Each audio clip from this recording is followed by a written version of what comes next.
gored at that point. He'd been, I guess, groomed since he was a child, and then traumatized over and over again since the age of 19 onward. Yeah. For like, what, 5 years? And the Jedi were just like, man, sucks to have feelings. Fuck. Right. Oh my god, ooh. Tyler, look at page 5 in that book I just sent you. I'm busy.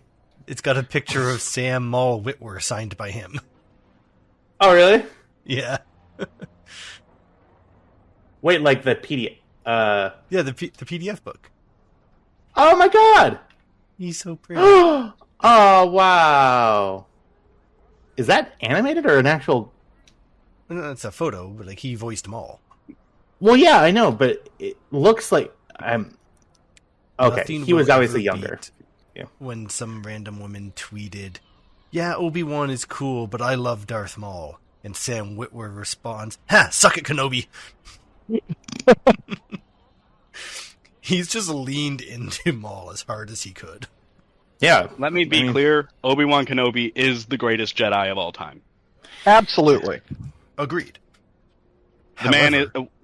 by the end, he was what? Let's see, Sith Lords. He beat Maul the first time, beat Ventress, stood toe-to-toe with Dooku and didn't die, so that I'll call that a draw. Then beat Maul again, beat Savage Opress again, beat Ventress again, beat Darth Vader at the height of his power. So he's what? 1, 2, 3, 4, 5, 6, 7, 8 and 1. He like And Ventress he forgot Maul again. Yeah. Yes, Maul again. So 9 and 1. he was like kind of flirting with Ventress the entire time. Like he was just like, absolutely. It was a game for him. Yeah, he was like, "You suck, dude, but you're pretty." And it's just are hard to come by, so... It's weird that was his type. His type is exclusively women that couldn't actually beat him up, threatening to beat him up. Oh no, I feel. Oh no. All right, write that down for therapy later. Wait. What, did that awaken something in you? But it's normal. That's normal, right? Tell me, please. Like, oh, you only think you're good if you're useful, and it's like, no, wait. Uh-oh, the door.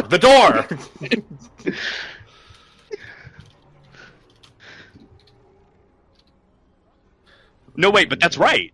No, that's good, right? That's what should happen.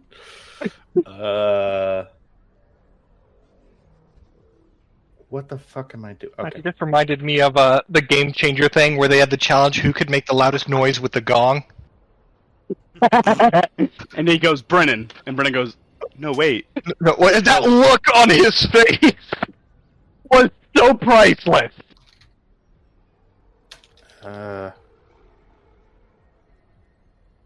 Tristan, what armor do you have?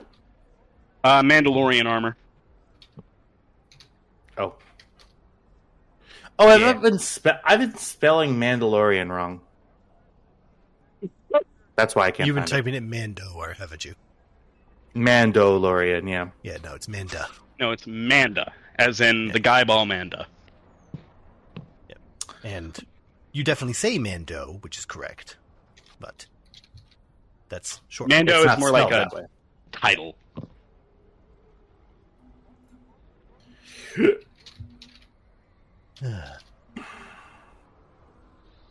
I hate how jetpack is 2 words in this. Right? It's seeing jetpack as 2 words is so weird because it makes you want to say jet pack. Jetpack. All right, boss, what do you want me to pack? No, not you, Jet. Fuck. Who's on first? Yeah. Have any of you seen the What? fucking No, he's on Penguins of second. Madagascar movie? No, maybe. Which one? The first one.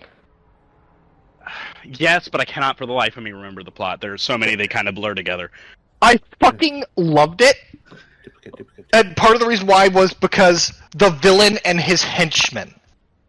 Is it the octopus? Yes. Yeah.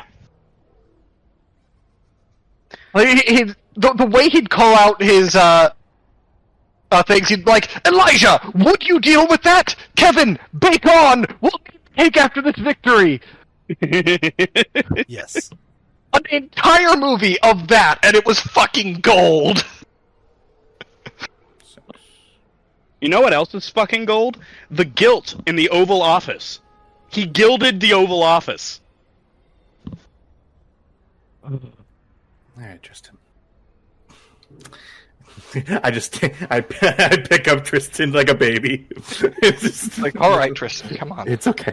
It's okay.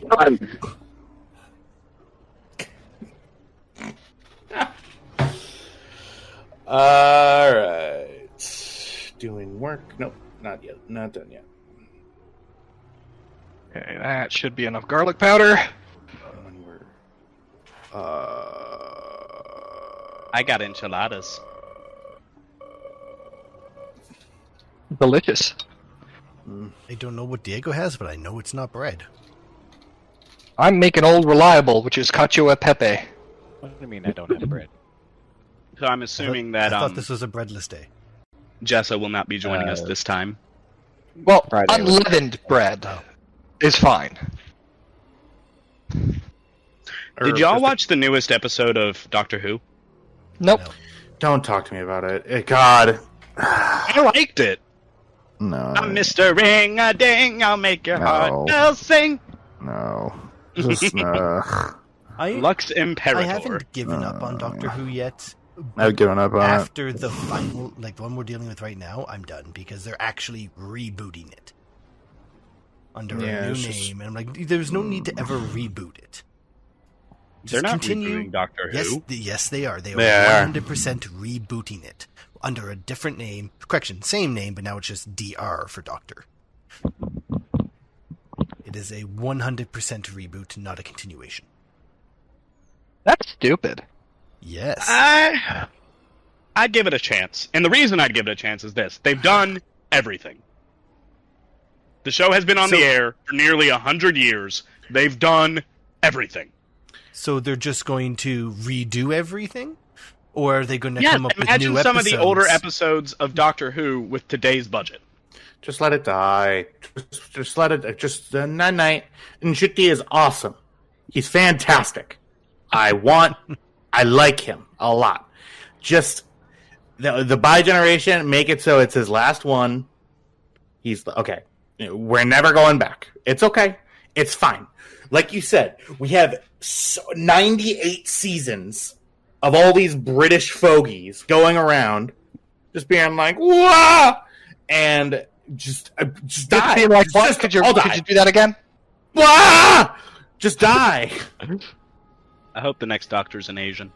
I want it to Well, end. so no, they're far too racist for that. Well, Well, they already had a woman, and they got a black Okay. guy. They had a woman for how long? woman. Hey, Written they're by diverse. how many They have a misogynists? woman. To be fair. Black. To be fair, the writers for her seasons, I do not know what kind of drugs they were smoking, but it was awful. Misogyny. They were We're fine. smoking We're fine. There's nothing misogyny. there. Okay. Like, she was a phenomenal doctor. Her Yeah. writing and the episodes were awful. Yes, her writing team took a bunch of misogyny, rolled it up into a fucking blunt, and was puffing that shit and passing it. Like, I liked Jodie her as the Cox doctor. sabotage. If she had the writers that Ten had, that would have been one of the best seasons of Doctor Who of all time. But instead, they had whatever that was. Mm-hmm. And I'm telling you, it was quite deliberate.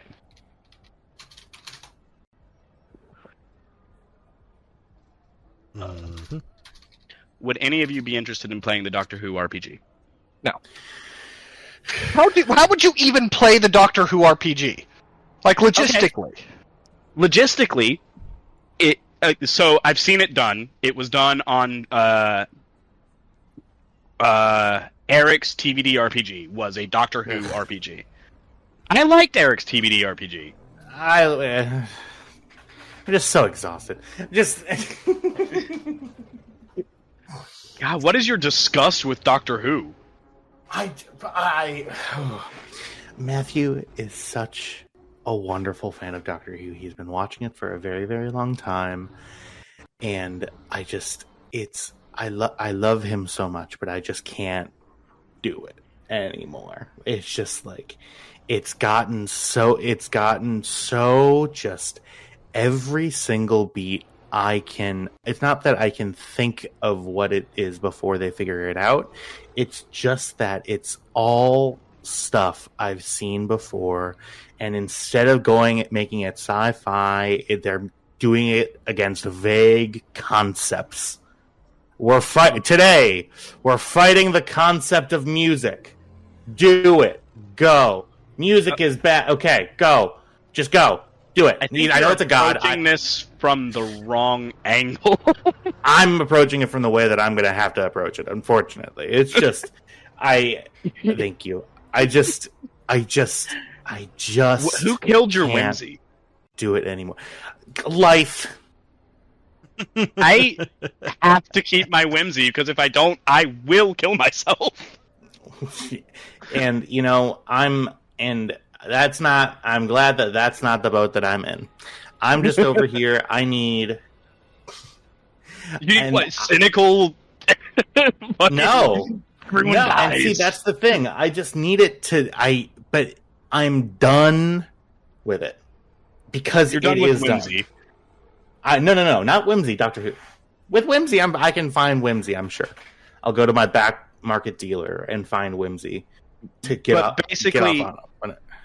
Jack, to your question as to how you would do a Doctor Who RPG, one character plays the Doctor, but the thing you do is it's the Doctor after they have regenerated into you create the Doctor. How they did it in Eric's TBD RPG was they had it branch off from the main universe so that they were in another universe, so that there could be... That answers my question. So in other words, one player gets to be the Doctor and everyone else gets to be a sidekick.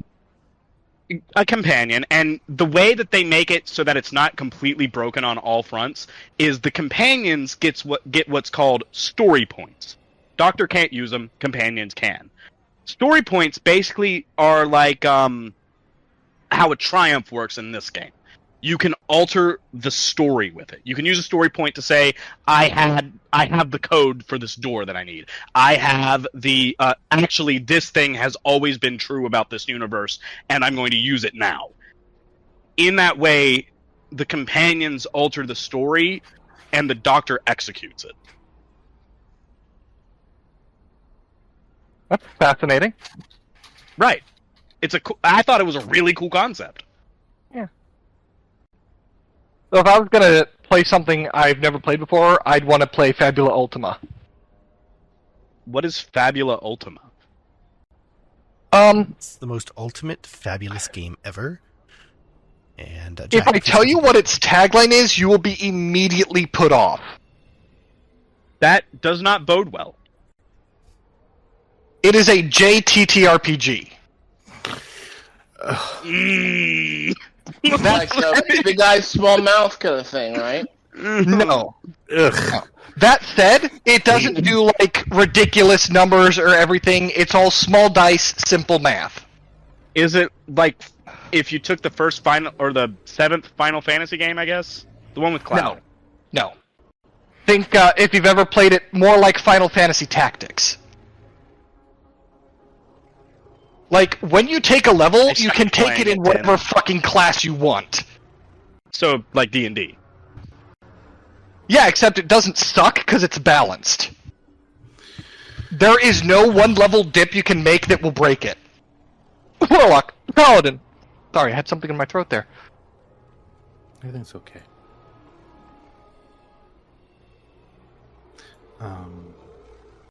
And like each level, you get to like choose an ability that you can use in combat, and it seems really fucking cool. Oh my god, is that what he looks like? Has he looked like that this whole time? No. I mean, technically he's looked at that the whole time, but to us he just looks like that now. Us as players. Terrifying. Oh, Vale's new token? No, Not Vale. Oh, Rick's? Yeah. Oh, I know that man. He runs the junk shop in my hometown. He also runs a Yeah. shop on Randon. everybody knows this man, and that's what makes him so compelling. You know, he always has a scheme. This man tried to tell me that aliens from like Alpha Centauri B were coming to steal my brain. This guy does gay porn on the side and tells his friends. Or is that just a... I tell you, you should have seen the one I took last night. Yes, this fair fine gentleman came up and then he I'm pretty sure this guy taught me how to rob a bank without getting caught. mm. I don't know if you guys know who Nick Hibbets is on Instagram, but he's this guy. I'm not even going to describe what he does, because if he does, you're just going to say typical Trevor, so I'm just going to say it. Anyway, he's a straight guy. Star. No, he's a straight guy from, like, I don't know, he's from somewhere in the South. He's got to be. Anyway, he did a video of him trying to look sexy, and he uses dip, and he shows his dip wad on his tongue, and I'm like, oh god! It is the most instant boner kill of all time. It's so gross. You like So this whenever bundle of fiberglass I got in my mouth? Hell God. yeah. Oh god, it's so disgusting. So every time I hear you talk like that, it makes me think of him. Yeah, sure. So, what we got going? This is the guy who, at my grand uncle's funeral, told me how he and my grand uncle once robbed a liquor store with a brick. With a... Well... With a brick. I don't even. He held the brick and said, either give me all the money in your cash register, or I'm going to hit you with this brick. And it turns out that was pretty effective. No, it's effective. It would be effective for me. Here, have the $200 in my till. Go ahead. Have it.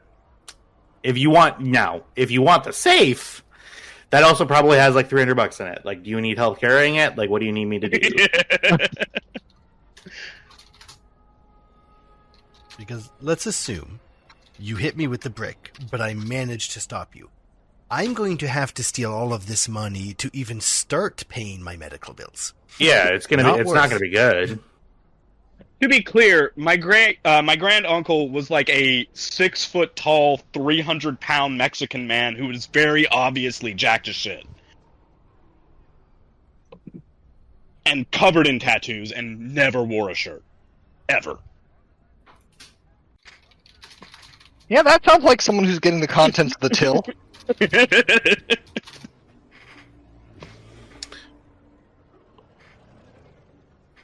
This is also the uncle who helped my grandpa kidnap a man to give them tattoos.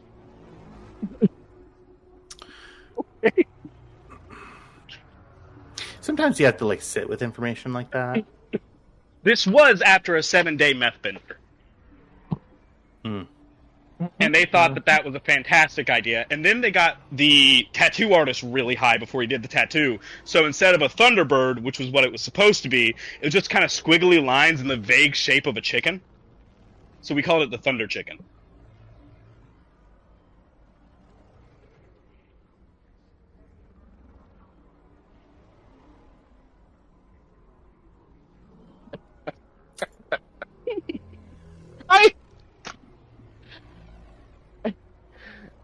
Big T, you have got to be one of the nicest people I know. I am totally and honestly afraid of your family. That's all I'm going to say.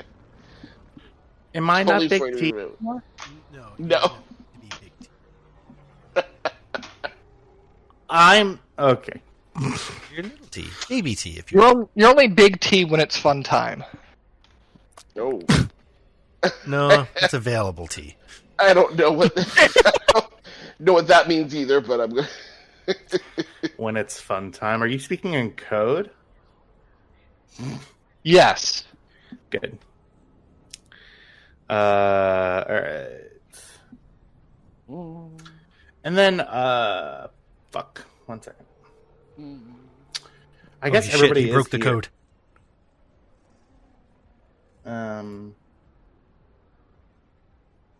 Okay.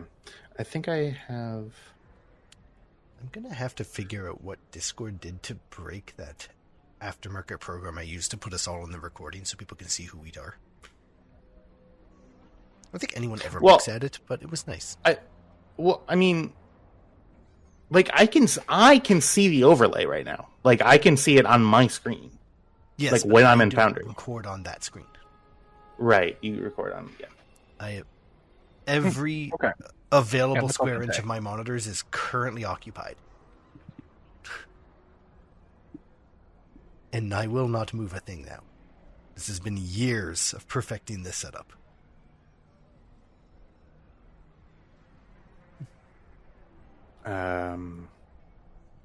Unless somebody wants to take a few of these things off my shoulders, that'd be also an option. I can then move the windows around.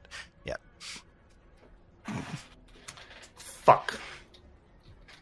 Kyle, I have a hot commission for you. Wow, just right after the joke. Shut up.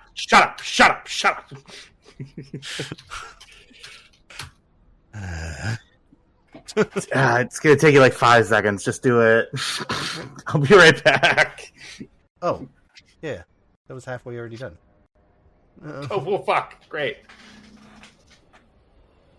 But unfortunately, it can't be the ones in the thing. Yeah. Yeah. I'll be right back, folks.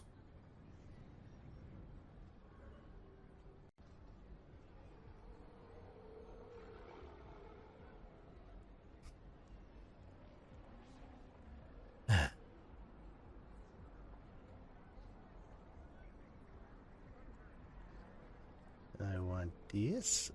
I want to come over here. I want to put that there. Perfect.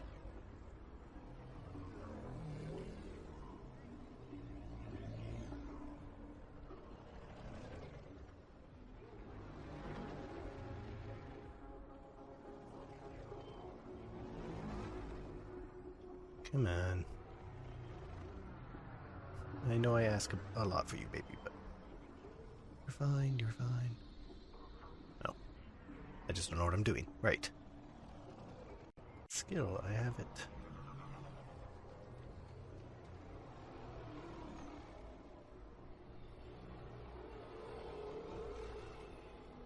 You know,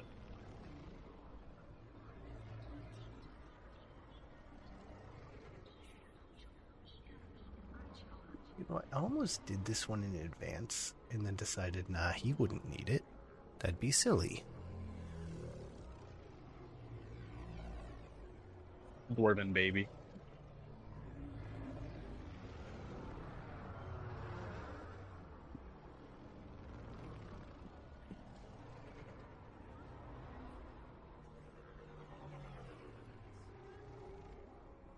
Oh, it's still not lined up, is it? No, because I was busy. Did the Canadian government have you digging ditches or something? I did take 2 shovels from work, but the 2 things are not related. I don't know. It sounds like they're related. I mean, we could turn those holes in your yard into a trench. It would not take a lot of effort. It's basically dug itself. Fuck that goddamn fucking... Technician's assistant. That's me. The unwanted assistant. Scary dog privileges. Scary dog privilege.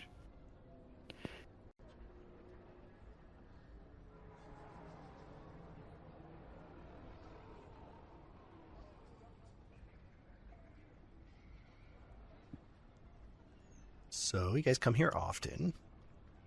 Oh, just about once a week. Yeah. What is Tyler doing in there? Well, I don't know. Secret and dirty things. No, Did you see the thing I posted in the chat? I try not to. Look at it. The dwarven baby. Look at it. Yep, and it's a dwarven baby swaddled in his own beard. When mixing dwarven baby formula, the alcohol content should be kept relatively mild. 70 to 90 proof is recommended.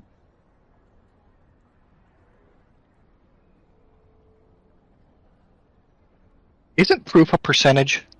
Yes. That's what I thought, yeah. Which implies some interesting things about Dwarven breast milk that... I don't think it's true, but we always learned in college that the proof is twice the percentage of alcohol, which can't be true. That is... No, I believe that is actually right. It's measured by, I think, lighting it on fire or something. Because 45% alcohol, it just seems crazy to me. Well, in where I lived in South Carolina, you could get a bottle of Everclear that was like 180 proof. Right. Which it just seems... I mean... It was kerosene. I'm convinced. I feel like you could rip off the flesh from your esophagus. Oh, yeah. One time, my cousin put it in his dirt bike, and it ran. Yeah, again, I think you are a very nice person. I just wanted to tell you that. I am so afraid of your family. Should be. There's an old Japanese movie called Gunhead. Uh-huh. Where, this guy finds a functional mecha, but it has like no fuel, and he has to take it to fight the villain, right? Well, its AI helpfully tells him that his turbines were designed to run on anything combustible. If you've got some whiskey, it'll do. So he ends up rolling into the final fight fueled by whiskey.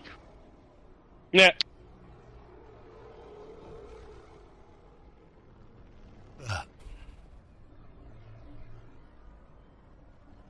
It was, like, utterly bizarre to see gift sets from that movie show up on Tumblr, and then, like, 2 weeks later, someone posts fucking Zayram fan art on Blue Sky, like, which one of you fuckers is rifling through my DVD collection?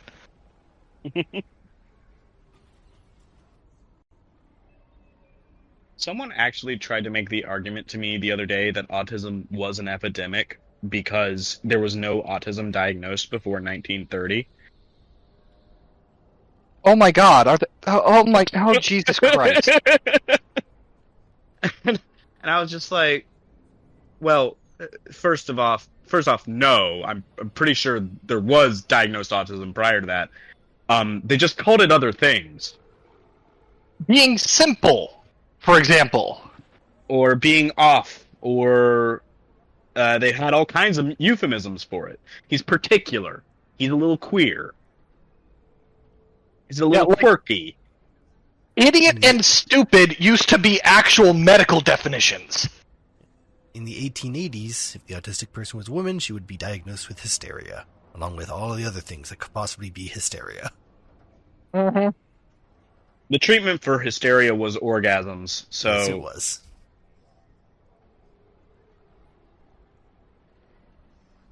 I mean, they might have been onto something. Surprisingly, if you take a woman who lives in a sexually repressive society and is not able to have sex basically at all, even with her husband, and then give her orgasms, she tends to become more agreeable. It's wild, weird.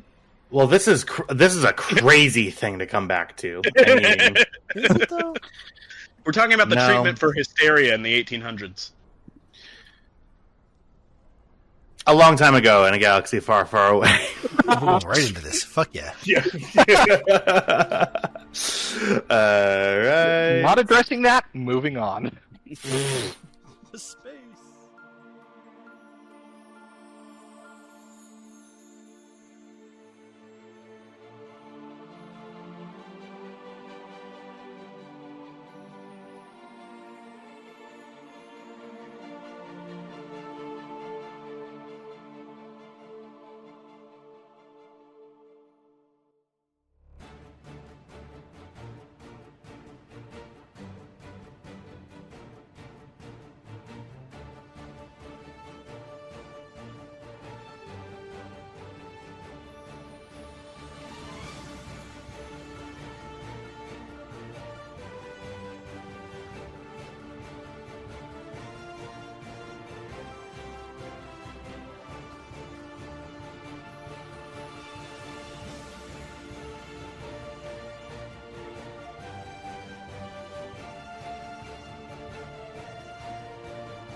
I'm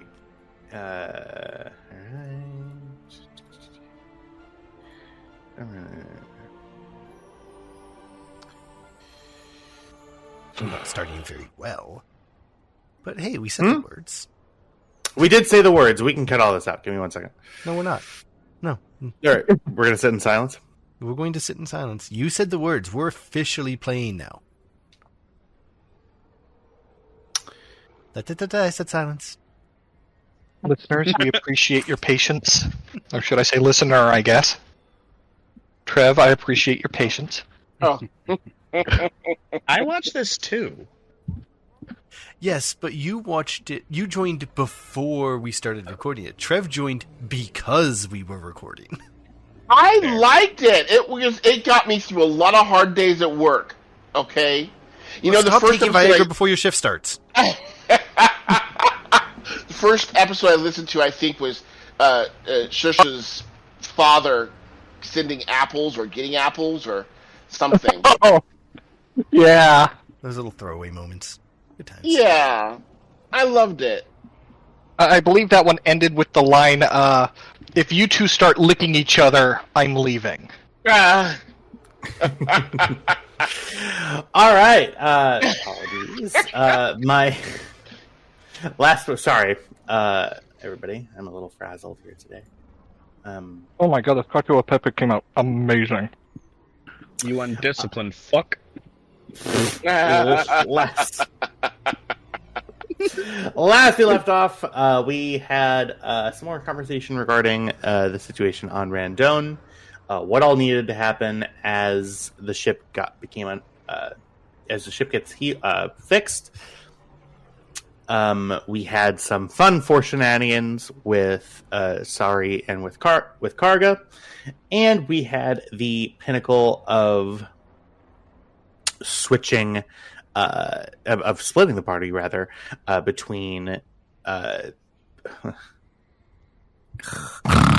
with Lina and with Cam staying behind on the ship, and Karga going in to Rix's rest bucket in order to get something to drink after their forced shenanigans, with Tam, Vale, and Kybax all going out and trying to find some parts to repair the Stormrunner with. We ended the action last session with a couple of things happening with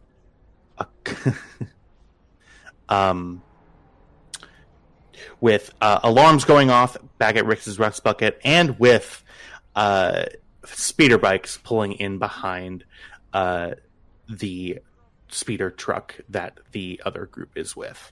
We're going to go ahead and roll for Destiny.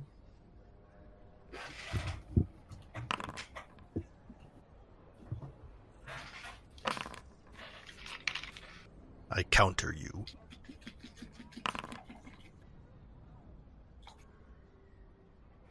Veil assist Lina.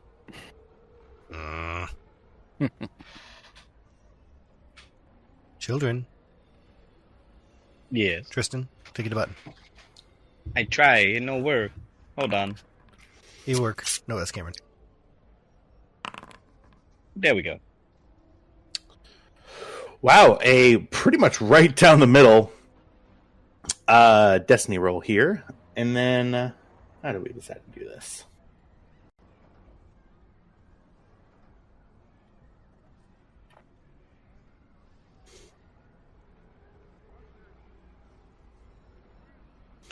We are going to go ahead and start with the speeder fight here. And as I look at this map, I'm realizing that it might just be a better idea to abstract this. You made the map. Well, I didn't do anything, to be clear. But You approved it. So you're going to waste all of Buford's hard work? Not the first time. not the first time. There's entire maps that I have handcrafted that have never seen the light of day. Yeah, truly handcrafted. Wait till you guys see. And on our that Patreon, one's we not will have handcrafted. those maps available for the No, first but subscription tier. bin maps that are actually fully handcrafted that we just have never used, but we may use in the future. Certainly not. Not today. Not today. Oh God, I'm so excited. All right, let's get some fucking tunes going.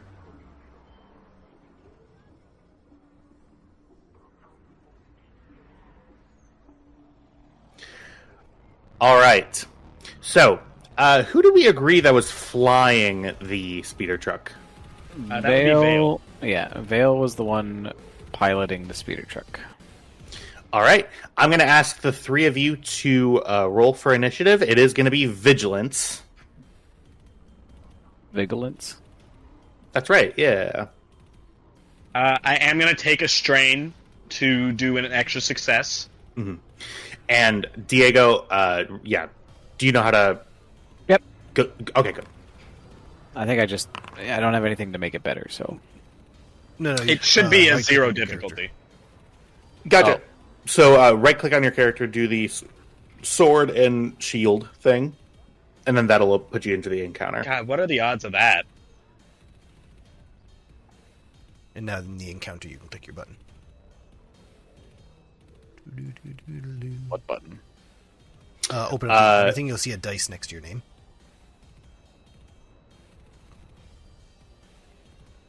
Two swords tab on yeah, the there you go, yep. yeah. Mhm. The combat tab. Yeah. Yep. It's any consolation, we're still waiting on Tam too, and he's been here since day one. No, I'm in there. I'm in there. So no, you're click the not. Button though. No, you're not. What You got do to mean? you got to click your dice, buddy. Listen. Oh, I think I did. I don't know if I did that wrong. Oh, good. God, we rolled horribly. I know. I might have to use some. I have some abilities that allow me to use strain to go first, and then get a whole bunch of Just to bonuses. go first? Yeah. Let me read them What? off to you. Tim? Let me What read them. is this? Well, they're brand new. Oh, okay. So, quick draw is once per. No, not quick draw. Rapid reaction. There it is. The character may suffer a number of strain to add an equal number to any vigilance or cool check to determine initiative order. The number may not exceed the ranks and rapid reaction, and I only have one rapid reaction. Oh, that sucks. Yeah, so it does increase. Let me see what I rolled. You rolled insane. I did roll very well. Yeah. I think that's probably like a crit or something. Am I cool? Technically, Tam could tie with the smuggler, but with the lower smuggler, yeah. Right. So I think Tam, even with that, I wouldn't spend it just because. Also, we don't really have a very good way to. Well, I guess we do if you were to re-roll, but this makes narrative sense anyway. It does make narrative sense. You're right. So let's go ahead and get it started. Woo! All right. Now, how the fuck Do we have access to this thing's character sheet? 1 second. You should. Yes, we do. Good. All right. You are currently piloting a Trast A-A5 heavy speeder truck. Should this thing have weapons? No.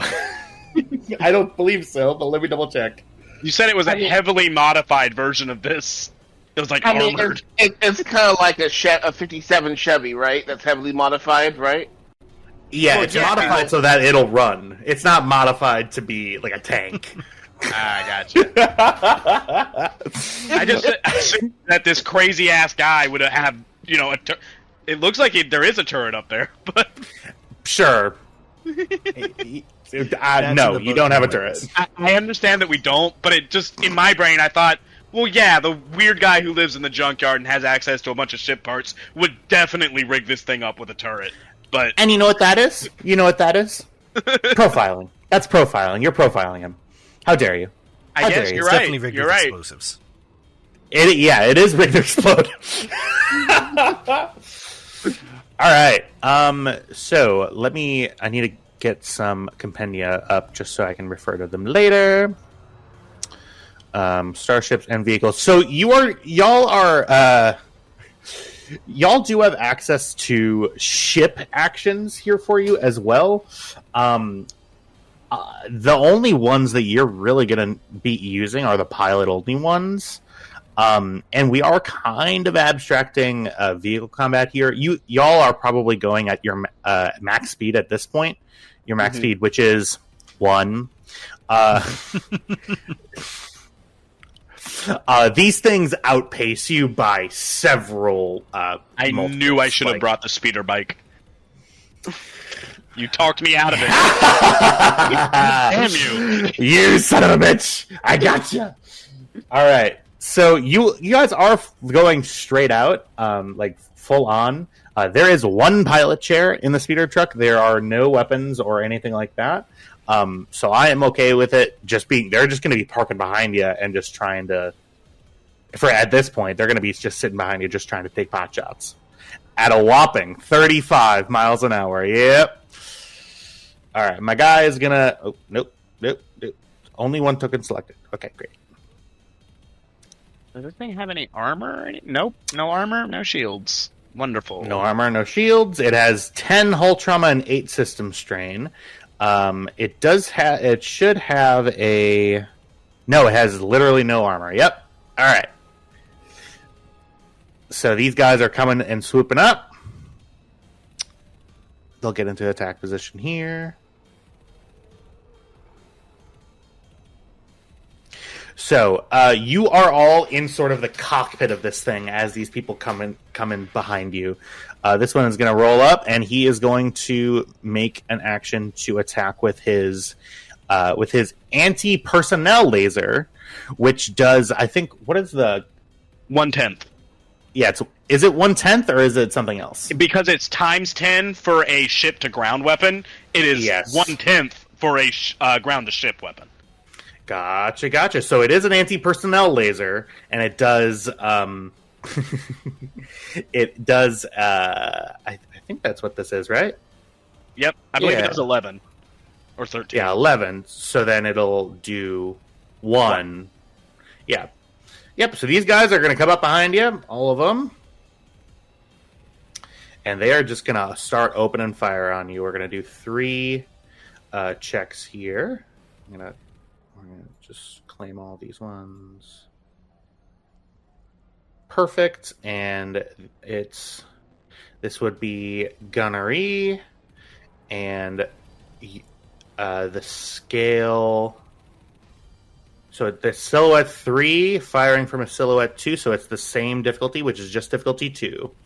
All right, let's try it out. Diff 2.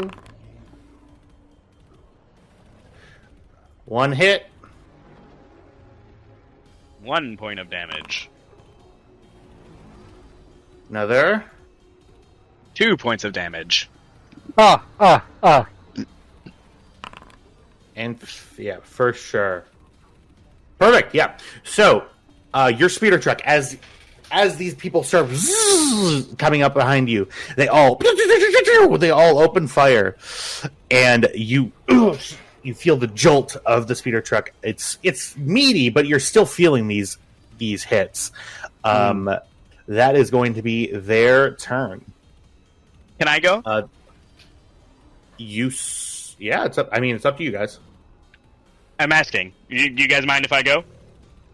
I think Kabax should go first. Yeah, please. Yeah. So is there like a window I can open or like a door I can open and kind of hang out of? Yes, I am going to. Which weapon are you using for this? The not so heavy blaster rifle that's been modified. All right. It is still a 2-handed weapon, is it not? It is. Yes. Okay. So I'm going to impose some setback on you because you're literally having to put your entire torso out of this door. This also opens you up to enemy fire, just so you know. I'm okay with that. Perfect. So you use a and we will say that this will be a maneuver, like your movement to like get over by the window and then so that's one maneuver, and then you're going to use an action to fire. Yeah. So my question is this: so I'm hanging out. I've got the blaster rifle ready. How many setback am I looking at? You are looking at, I will say, because you're hanging out of a window, I'm give you one. Since you're using a two-handed weapon, I'm going to give you a second one. Let me see if I know this right here. So I am going to aim once, take a strain to do so. Okay. And do you guys mind if I spend a light side point? No. He's taking And both here of we go. those. Wow, he's greedy. Oh God, dang it! All right. And then, what are you aiming at? That guy. That's this guy here. Okay. Yeah. And then that would be difficulty 2 because you're within a couple Medium meters range. here. Yeah. Okay. Medium range there. Okay. Bip. That is 15 damage. He's dead. Yeah, cool. 15. Yeah, with his soak, he takes one over his main, and these guys are just rebels. So, he was zooming in towards you. I am going to spend a dark side point that the pilot, Vale, you are going to have to make a piloting planetary check in order to avoid this careening speeder bike from running into you. As this guy starts flying forward. What was the check? It's a piloting planetary check. I'm going to call it as a difficulty 2. 2. 2 being the scale of the silhouette of the speeder bike. Okay. I forgot you have 6 agility. All right. Yeah, you all Technically, that should be with 3 setbacks. This thing has handling -3. Or -2, so 2 setbacks. Okay. In that case, I am going to ask you to re-roll. Okay. Thank you for the correction on that. 2 setbacks on it, which are the black die. Yep. Yikes! All right. Okay. One moment for me. We are going to do Starship actions. And is there is not a ramming speed action, right? No. That's in Star Trek. Yes. Yeah. Okay, cool. You take another 2 points of hull trauma just with the silhouette of this thing crashing into you as this person splatters on your rear windshield. The blood and the viscera all falls off. Your view is not impeded, and we are just gonna bip.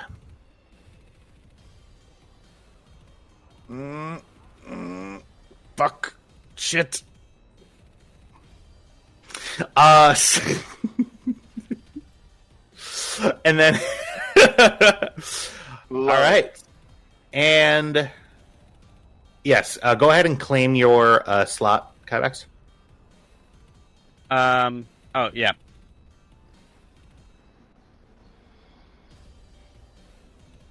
There we go. Fantastique. Who would like to go next? Could I go next? Sure. Damn, that's cool with you. I think it sounds as Sure. yes. Silas is yes. He's probably muted. No, sorry. He's washing Sorry. his hands. No, I'm reading. I'm trying to read. I have to aim, and I have a thing that says that I can aim without taking setbacks, and I'm trying to find where it is, and I can't find it. So I'm hoping that you guys can help me out here. Yeah, we can look. DM, you said we I'll were. take care of it. We're heading away from the speeders, like they're coming up behind us. Yes. So you're currently heading what would be north on this map, up this path, in between a bunch of these piles of trash and old ships that are all broken and busted and dead. These mounds are probably maybe 4 or 5 times the height of your speeder truck. Okay. Could we go here? You are more than welcome to. Anything that gets you so your speed of 1 can pretty much get you to wherever you want on this map, but anywhere that's close to being over here or over here, I'm going to ask for a piloting planetary check to do anything other than keeping going in a straight line down this path. I'm just quickly looking at the actions here. Gotcha. Could do it like evasive maneuvers. That's what I was thinking. So Vale, without lifting it, without moving his face from the pilot controls, will simply brace yourselves. This may get unpleasant, and I'm going to do evasive maneuvers. All right. So this will be okay. So your speed is what? 1. Okay. So the evasive action is a restricted action based on speed. So you need to have a speed of 3 or higher to do that. Oh, son of a bitch. Unfortunately. This is a hunk of junk. It's lumbering. You're just, yeah. In that case, Tam,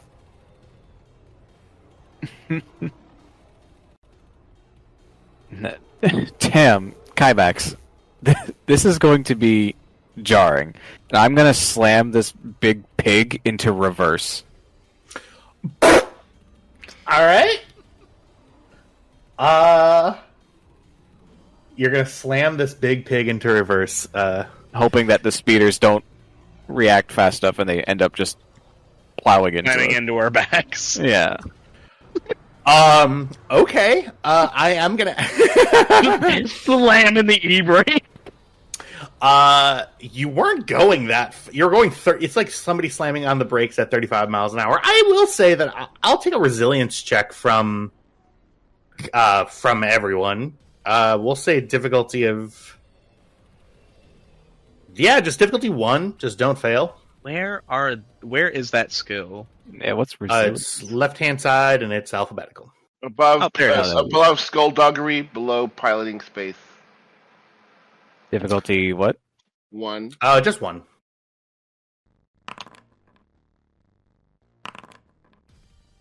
Ooh.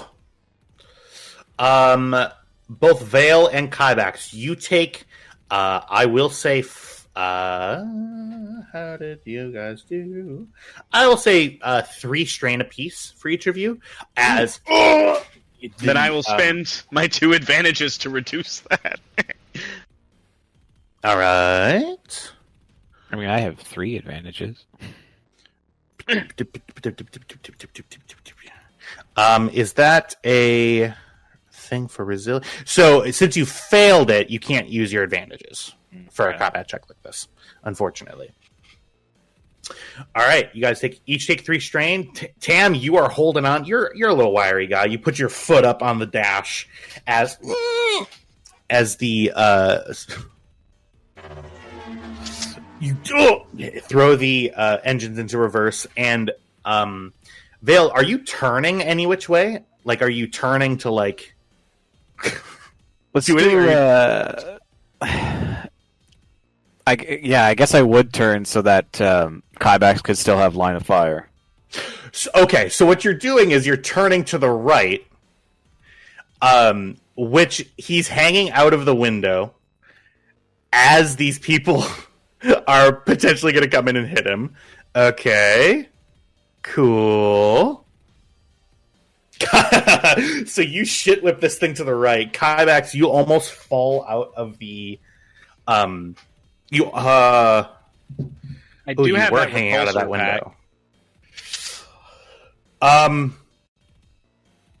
might No, I didn't rule in on it in the moment, so we're fine. So you are like you look up with your gun out, and you see these two speeder bikes careening towards you, going very fast. That will be. I will say, give me a piloting planetary check, Vale. I'm going to say. Can I give trained assistance on this? You can't. There's only one driver.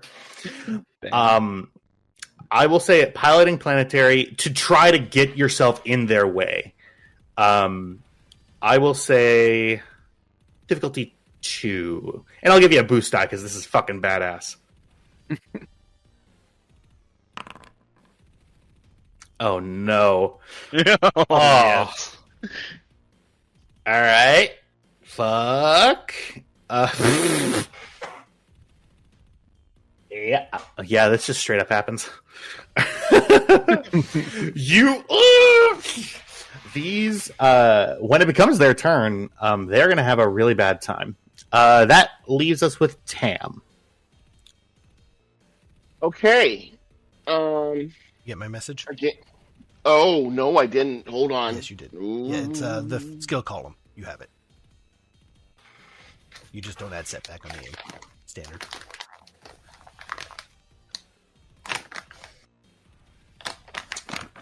So that means that when I just go to fire, I just press the weapon, and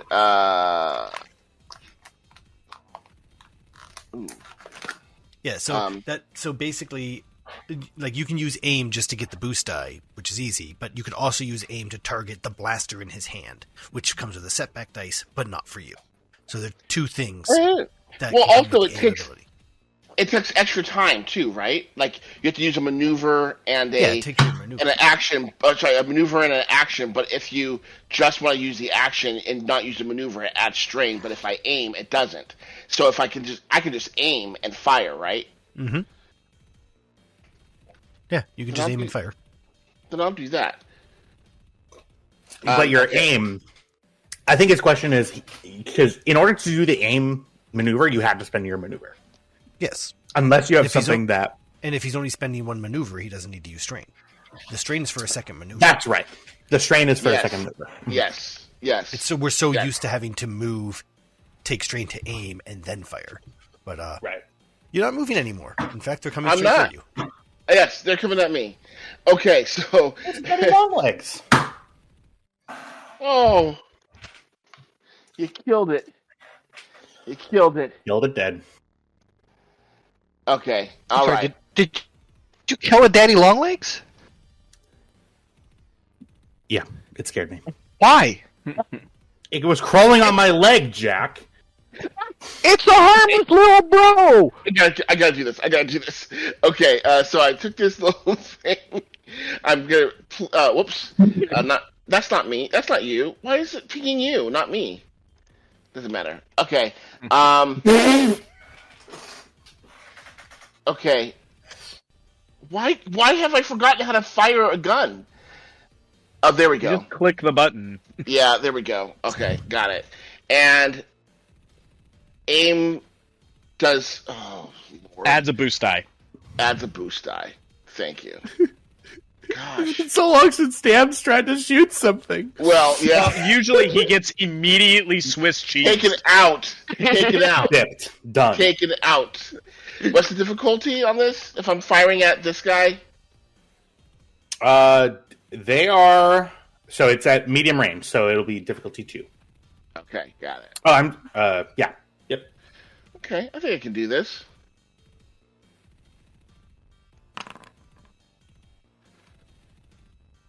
Oh, whoops. Why didn't it? You did it. You're right. All right. Yeah. So I need to have more successes than critical rating, not more advantages. Advantages. No, it's advantages, yeah. Oh, well then I want to critical hit him. You need right? 4. I mean, you need 4 because it's 1 plus the critical rating. Oh, wait a minute. Don't I have something that allows me to lower the... Oh, jeez. Okay, well, let's just... You could, however, add a setback dice to their next thing. I have a thing that allows me to lower the critical rating of my gun, and I don't know if I did that to the actual gun or not.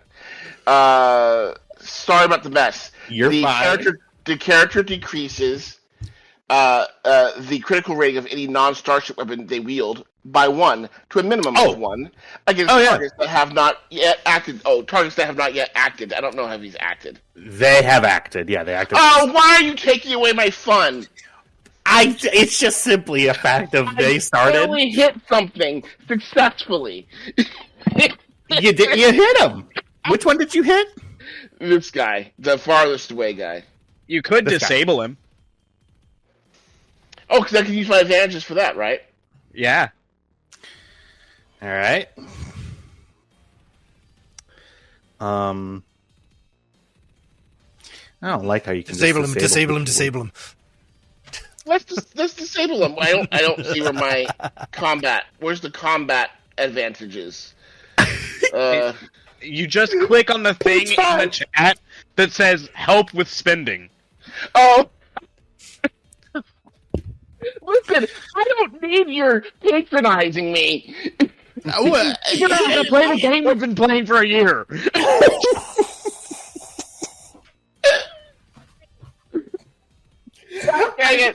I feel like Trev, I feel like you have 19 pieces of loose leaf paper that you're just looking for the answer on. Do you know that I have read up on every single one of these things, but it has been so long since I've actually used the knowledge that it has been moved aside for things like, oh, the new Fantastic Four trailer, or, what's the percentage of tariffs for the McDonald's He has Islands? been alive since the Great Depression. And his hard drive's pretty full. All right. Anyway, so you're disabling him. Yes, I'm disabling him. Okay, cool. Which one? It's this one, right? Target is disabled instead of suffering wounds and strain. Yes. I don't know what disabled means, but... Well, you're about to find out. All right. I am going to have this immediately fail the pilot. You guys immediately fail the piloting check because you're going at speed 0. This person, again, careening towards you very, very quickly, goes immediately, starts and heading straight for Kybax. This dead guy, pretty much, well, he's going to be dead in just like a second.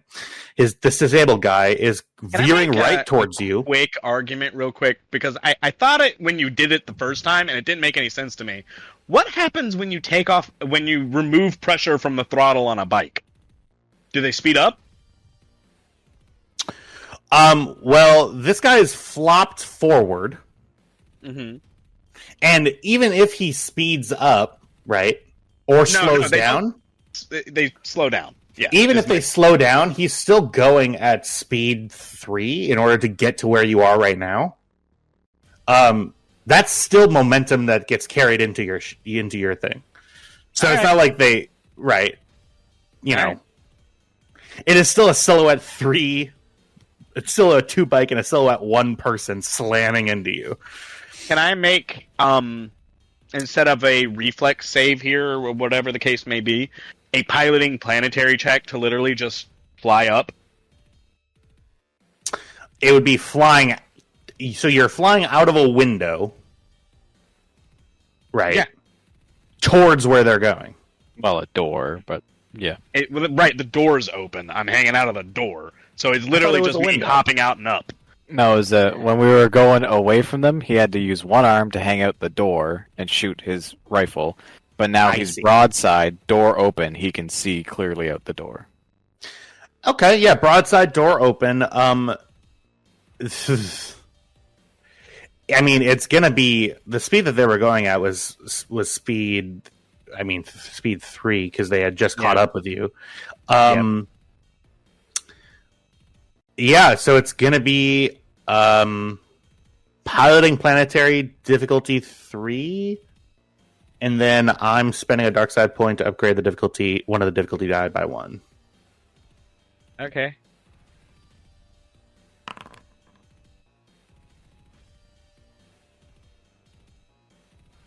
All right. I'm going to say that you take, because of the sheer G-force of the reflex that you're requiring, I'm going to ding you with those 4 threat, giving you two more strain. Okay. You fly out of the way. And this thing immediately through... So, let's settle here and now who was sitting next to Kybax. No, Well, I mean, Vale. It was Vale, was right? in the back, and Kybax was sitting shotgun. All right, Vale. So, Vale, I'm going to need you to do it will be agility based, so that's good. To be fair, yeah. the speeder should go under it, and only the dude should go over. No. They're hover vehicles. But they were also hovering. Yeah. But look at the shield. What check should I have you do? Because I could be really mean and say it's vigilance. No, you expected this to happen, so I'll say we'll make as Kybax boosts out of the door, I'm gonna have you make a coordination check. Coordination. Yeah, that's the best thing. Coordination check. I'm gonna call it difficulty 3. And I am once again spending a dark side point to upgrade one of the difficulty dice from a purple to a red. Spin that shit back at him. So I can spend a light side point to upgrade. A green dice to a yellow. Yeah, okay. How do I spend a light side point? Just click on it? Yeah. Left click to flip? Yeah. Mm-hmm. Boop. Alright. Alright, go ahead and roll.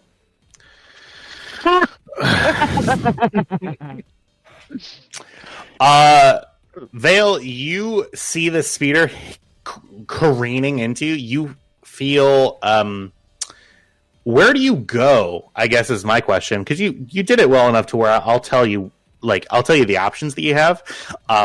You could go through the windshield. You could go out of your door. You could go into the back seat. So, okay. With those 6 advantages, I have a really, really cool idea. Sure. What if he just goes out his door, up onto the roof, and the speeder bike clears through both doors? Yeah, through and through the pig. Yeah, and that's probably what... Because he gets caught on the fucking... That's probably what Vale would do, is, like, swing out from the door, up onto the roof, and then back into the cockpit when the speeder goes by. Yeah, so this dude... So the speeder bike... He was flying high and he was disabled. He's no longer disabled. He is cut in half. The door is open. He gets clotheslined, but through his torso. The speeder bike flies through the 2 open doors, crashes here, and then Vale, you slink yourself right on up, and then you both look at each other. Tam is in the back seat, probably frozen in terror, as another speeder starts clanging into you. I'm gonna make him make a piloting check. He's gonna try. He's gonna try to thread the needle. It's gonna be piloting because this is the only way that he sees to not hit the thing and die. Man, these guys are not supposed to be. All right.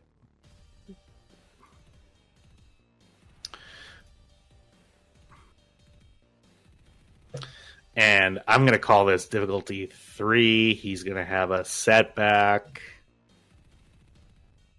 2 setbacks because of the small target. 1 because if he hits it, he dies and he's scared.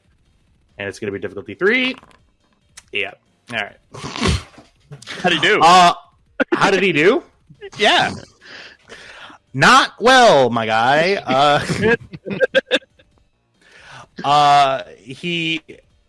So he immediately tries turning away. He just hits the back end of the speeder. He is vaporized in the explosion. The speeder truck takes another 2 damage. Okay. Mhm. Question then. That second speeder bike, would you say that it's not it's damaged obviously, but is it intact enough to ride? Which speeder bike are you talking about? The one that went through. No, it crashed and exploded. Ah, dang it. It crashed into this and exploded, yeah.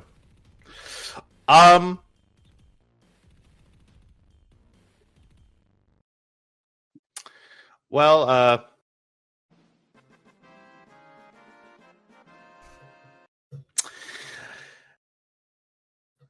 just kidding. 2 more speeders come out.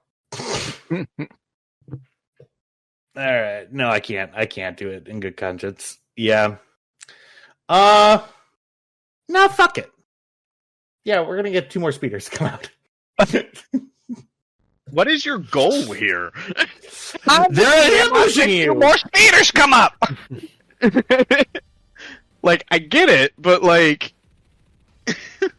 he wants What's my goal? He wants this pig to explode. Wait, what? Shouldn't you have to spend dark side points to do that? He did. I did. Okay, cool. I didn't notice.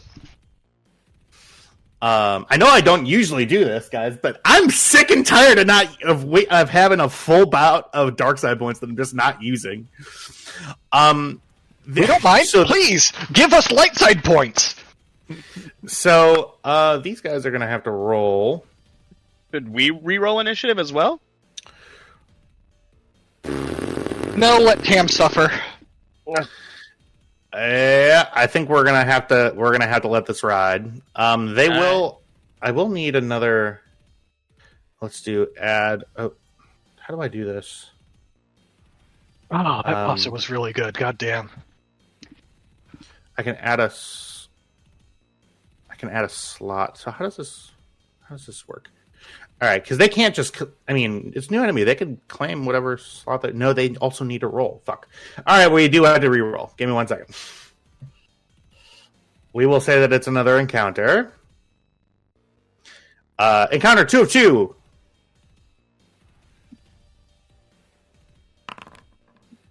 Speeder Ambush 2, Electric Boogaloo.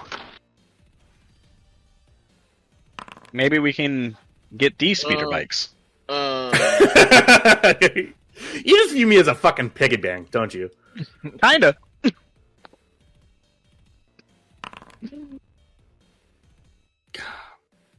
Better. Did that roll? Oh, I could cancel. Stupid. Yes! No. Yes! Alright, here we go. Ooh, this is fun. So, where is... We have to let him go first, or otherwise he doesn't get a turn. Look. So, Kybax is up in the air.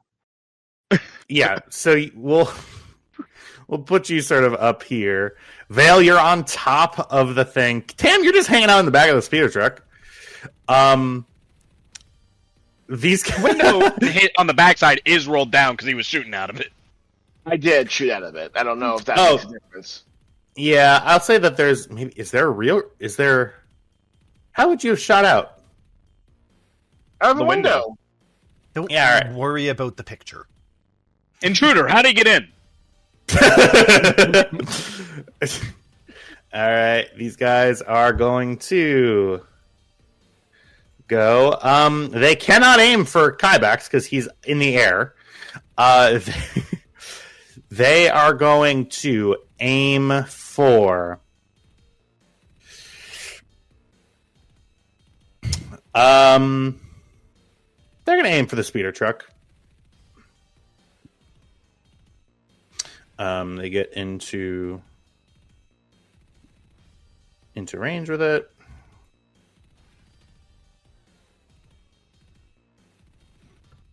And then gunnery. Diff 2. Fuck you. You guys, don't do it to me, please. Please don't. They fucking Are we miss. okay? They both miss. They both miss. Okay, cool. Okay. Cool. They My both turn? miss. They both miss. They both miss. Could, They both could miss. I go first? Yeah.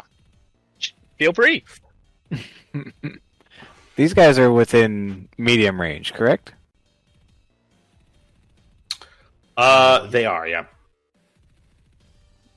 Right? It's 12 to 36, right? Yeah. And I'm on top of the pig. Yeah. That is its All right. name. It's going by you. I would like to use my dense musculature and jump at one of the riders Oh. with vibro swords drawn. Oh my god. Well, one of these guys just emptied his bowels. I think I just came.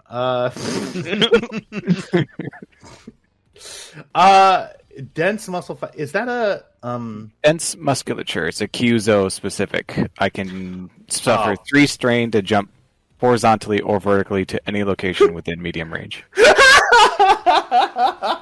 I didn't know that. Okay. You can jump vertically 36 meters? That's so perfect. I love it. So scary. Can you imagine a creature on Earth that can jump vertically 36 meters? Imagine if a giraffe could jump 36 meters into the air. For this visual, it's like a human-sized praying mantis. Yep. Oh my god. So you all see for the first time these 2 vibro swords popping out. Which one are you jumping at? Jump at the one on the left. And now comes the part where I figure out what role for jumping is athletics. Jump is a thing that just happens. Can it just be a thing? Well, no, you're it's jumping him- towards a meeting speeder. Yeah, but it's moving. It's just his movement.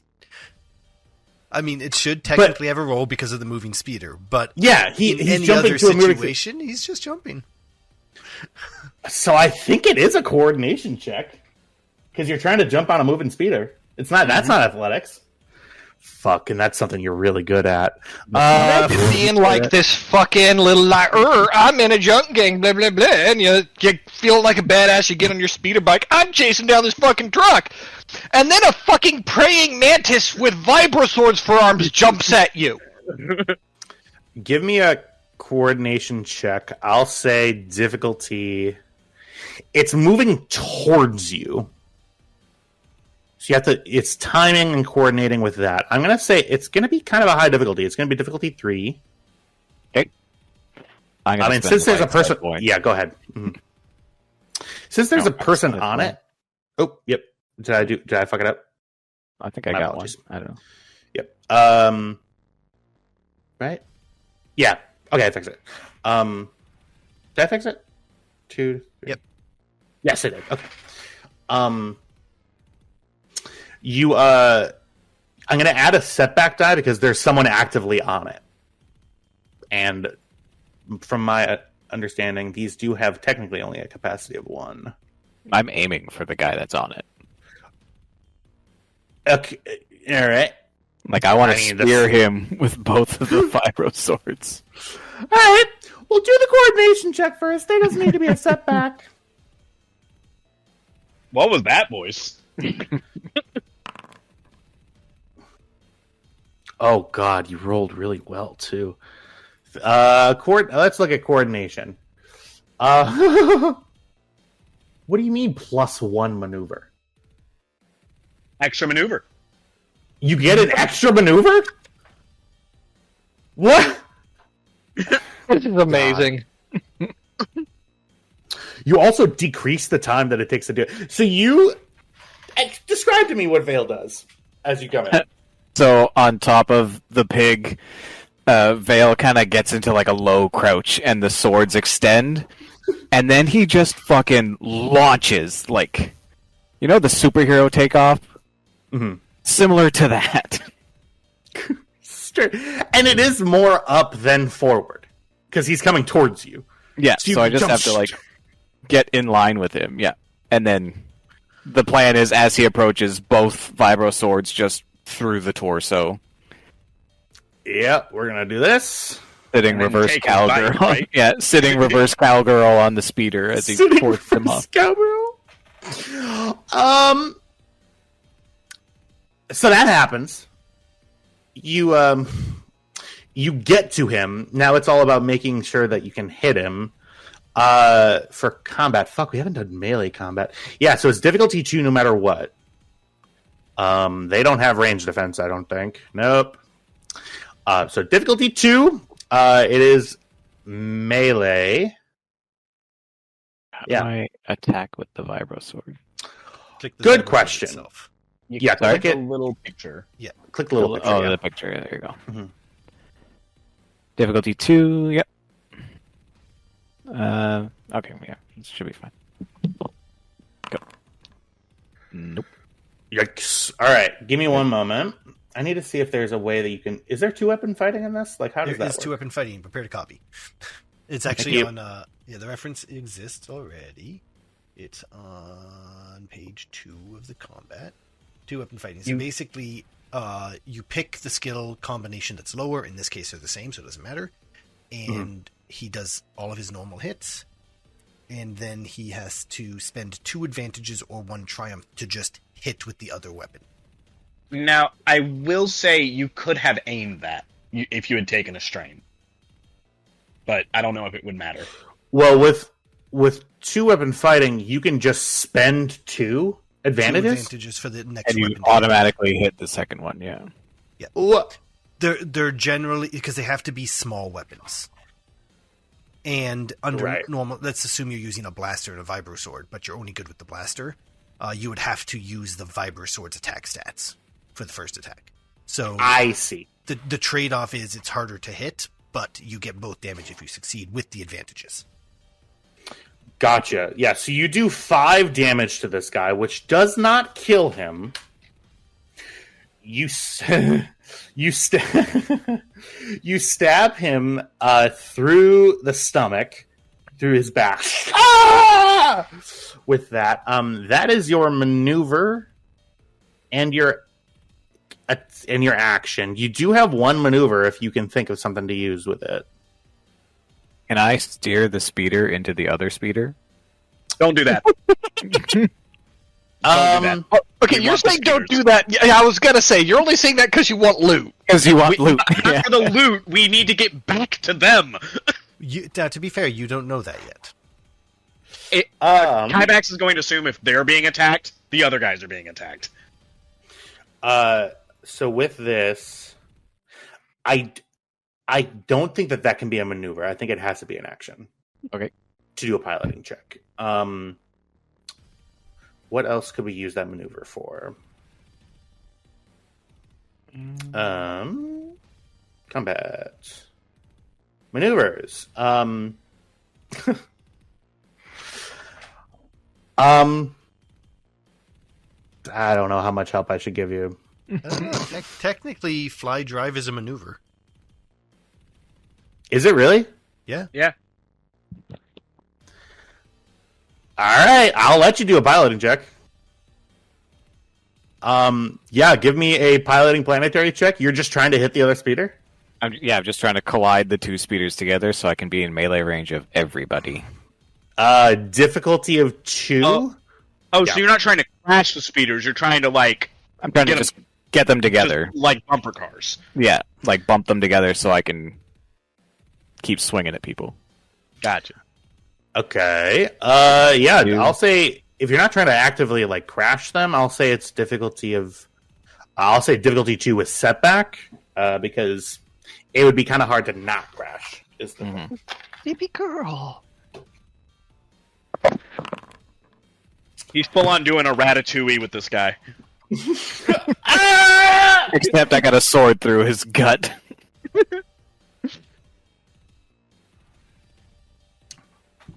This is anime Ratatouille. You have successfully put these two vehicles together. You are within reach of the other guy now. That is your turn, I will say.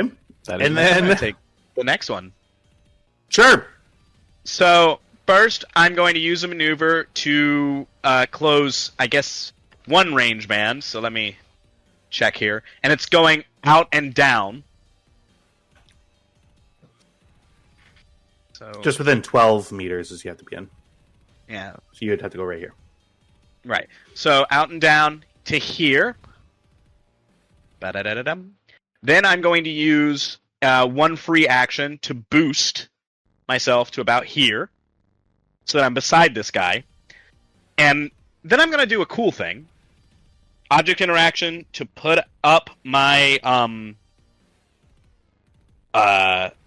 my rifle, pull out my bola carbine, and then I'm going to try and shoot this guy. The guy that's closest to you? Yep. All right, it'll be difficulty 1, since you're within close range. Mm-hmm.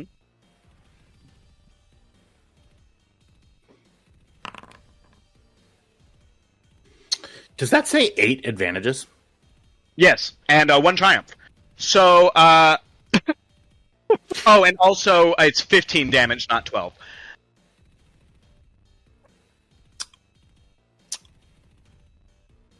So what I want to do with that triumph is, as he shoots him with the bola carbine, and it like shock freezes him and kills him, obviously, Kybax is going to put a foot up, kick him back off the bike, and straddle it.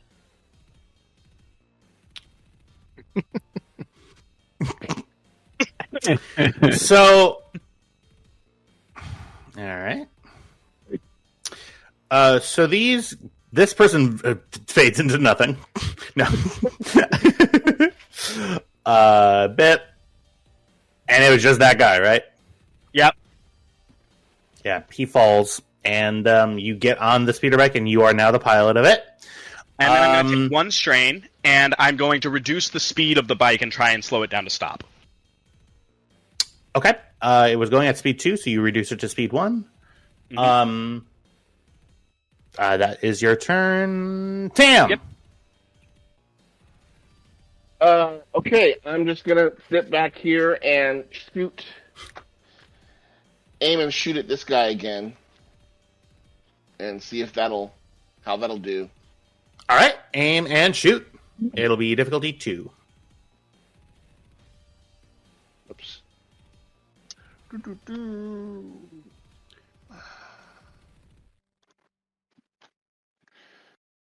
And then one of these.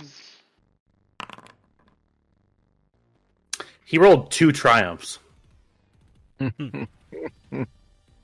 Yeah, he did. Yeah, he did. What would you like to do, Trev? Can I blow him up?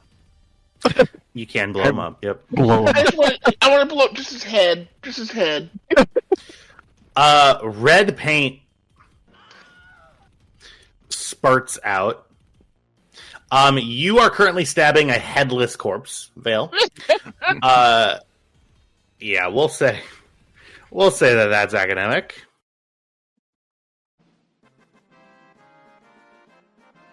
Woohoo! 2 speeder bikes. Another 2.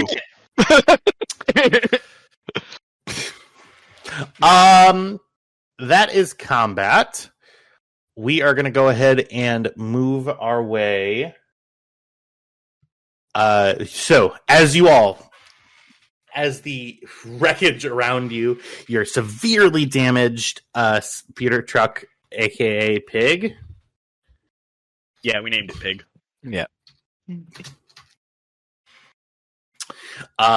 Is sort of dented, slightly smoldering. We are going to go ahead and move our way back to the other map here. Give me 1 moment.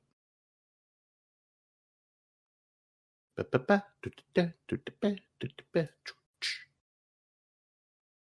right. I changed its name in the ship registry. Pig. And, That'll do, Pig. That'll do. that'll do. That'll do. Where is my guy? There he is. Oh God, I gave him a verbal tick. I didn't mean it. What? I just start choking.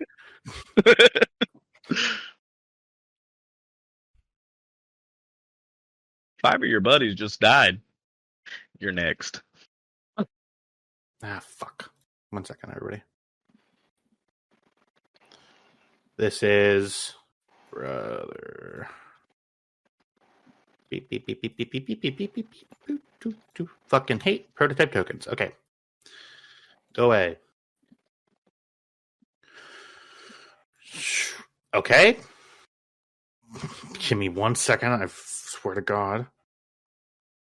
Thought I did all this, but I guess not.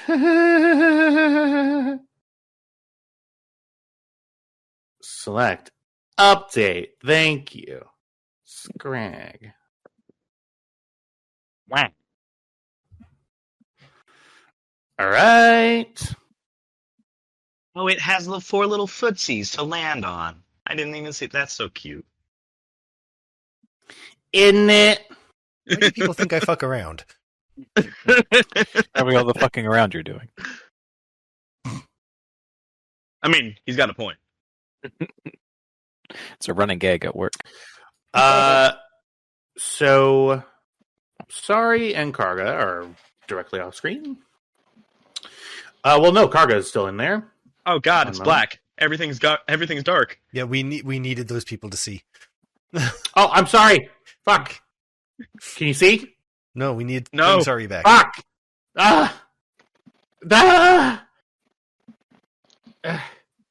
Yeah. Karga gives us vision. You should be able to see now, right? Nope. Well, I saw it for a Fuck. second, and then Yeah, I saw it for a second. Yeah. Oh, it needs There to be, he is. It needs to be visible. Fuck. All right. Yeah, just stick them in the corner. I did. Like this corner. And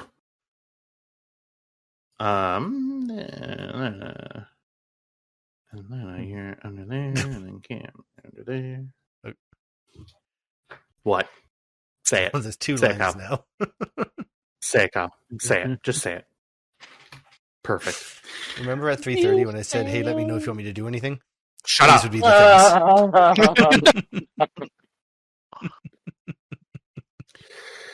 things. No. All right. One moment, everybody. We'll just turn this down really low. So, alarms begin going off in the Rix's Rest Bucket compound. This is the central compound where the Stormrunner is docked currently. No, not a single player character is outside. Okay. Okay, we're fine. There's a non-zero chance that Lina's outside. She's been working on Yeah. the cooling system, and a lot of the damage was external. Gotcha. Is there a way that I can put you on top of the... No, you didn't ask for that. One of these days, I'll be enough for you. I assure you, you won't.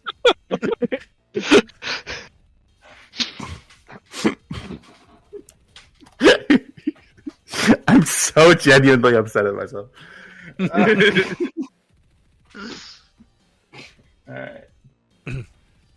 All right. Yeah. Lina, you see outside as you're working on the activating the coolant and making sure that everything's installed properly. You see 9 speeders pull up across the front.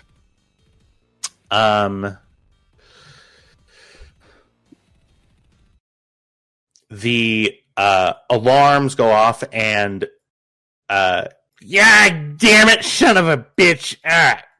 Karga, you're being in there. What are you talking? And the door shuts.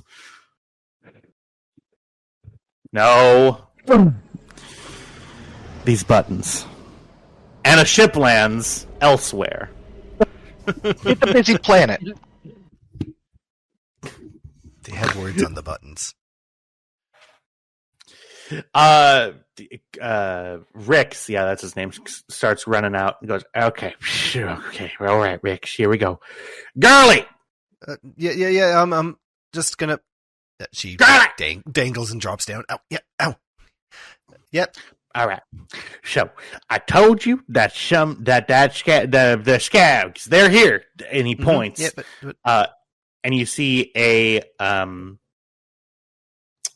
you see standing sort of with this sort of dark gray and red armor is a Zabrak male, tall shoulder pads, tall sort of horns coming out. He is walking up from his speeder and is pushing. Aaron or Ithorian. What was that cool sound? Anyway, so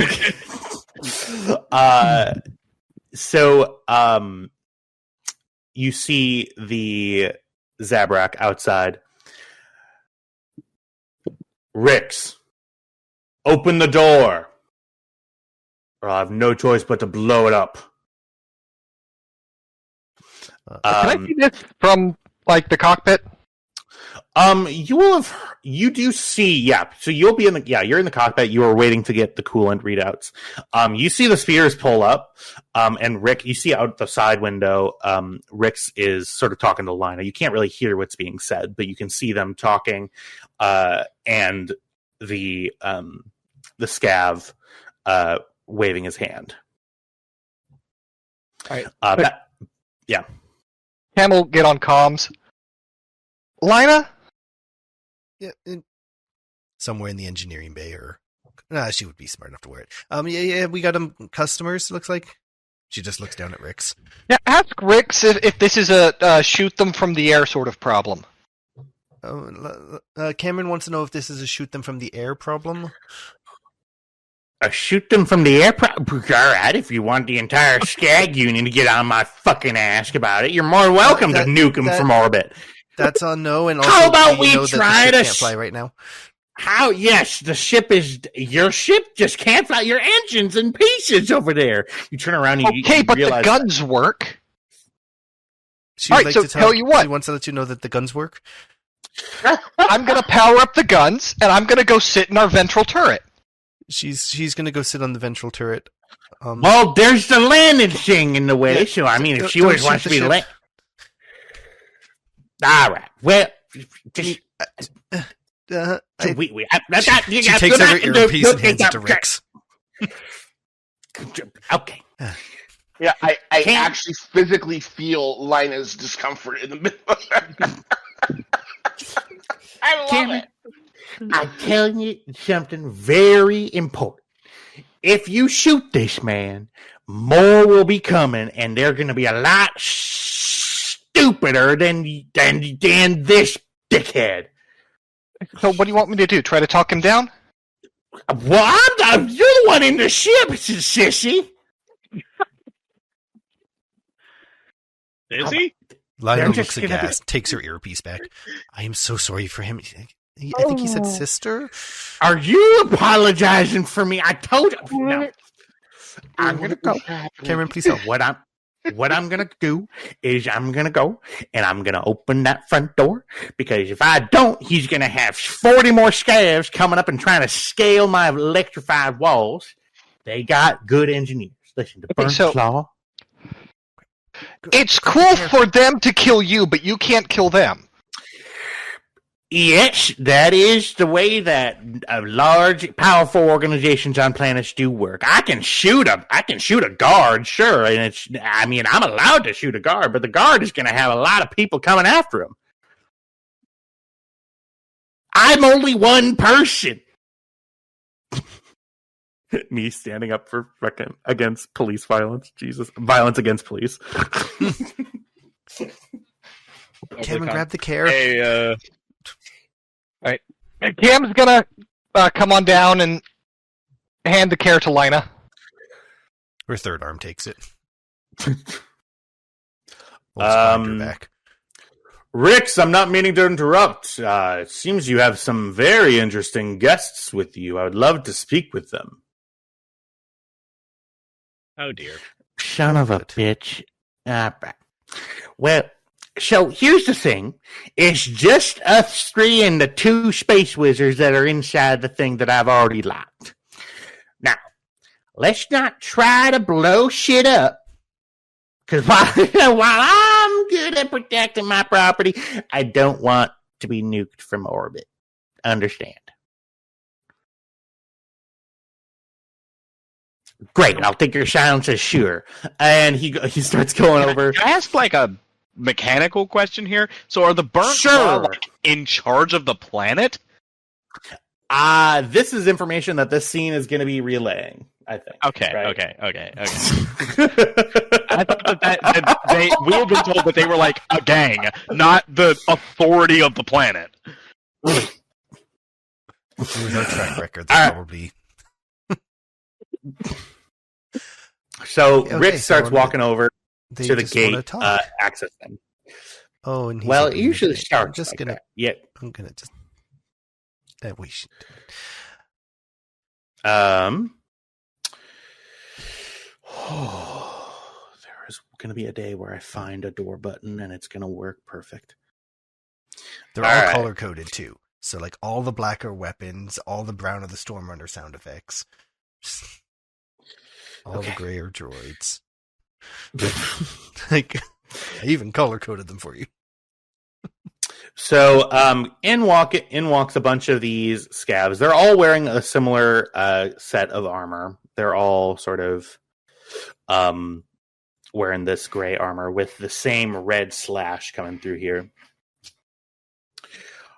Oh, folks, I don't really need a full entourage. We're here. I'm a guest of yours, Rix, right?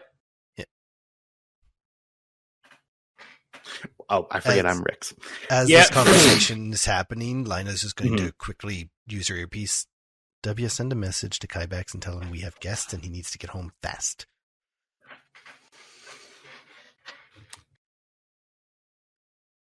And now you may be Rix. Whatever. Yeah. And Kybax, Sam, and Vale take off on the speeder bikes. Perfect. Yes, Scrag, just come on in. Come on. Let's get this fucking over with. And this person has been identified as Scrag comes up. So, I am Scrag Varn. I'm a representative of the Burnt Claw. I am the business side of the Burnt Claw, and I sort of represent our interests in this area of the junkyard. And you are. And he looks at Cam. That's you, Jack. I know. I'm debating. Old friend of Rix's. That's a strange name. I'm a strange person. Wow, what a great entity to start. And you seem to be an engineer of sorts. Yes, hi sir, I'm Elise Tanis. She just kind of nods her head. Yeah, give me a deception check. Technically, it's a legally registered name. It's not a lie. Technically, it's certainly a fake name, right?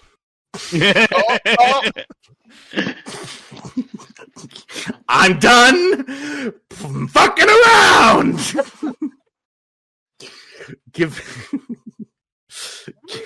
B3 the whole way here. Oh. Give me. So your deception is opposed by. What is deception opposed by? If it was going to be an opposed roll, that should have been Lina's difficulty.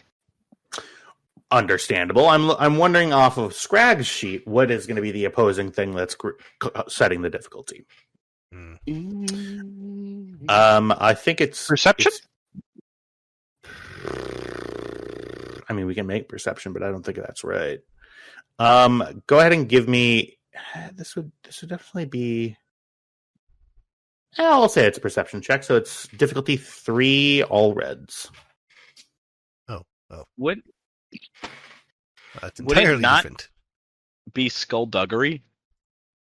Let me look it up in the book. It's been a while since people have lied.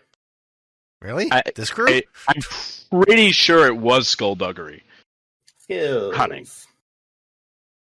Skullduggery cunning. One moment, everybody. It's not like we play this game every week, right?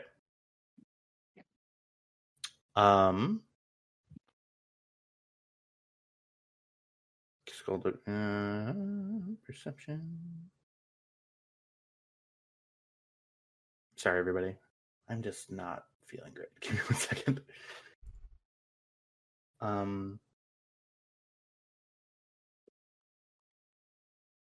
Surveillance. Opposed. No.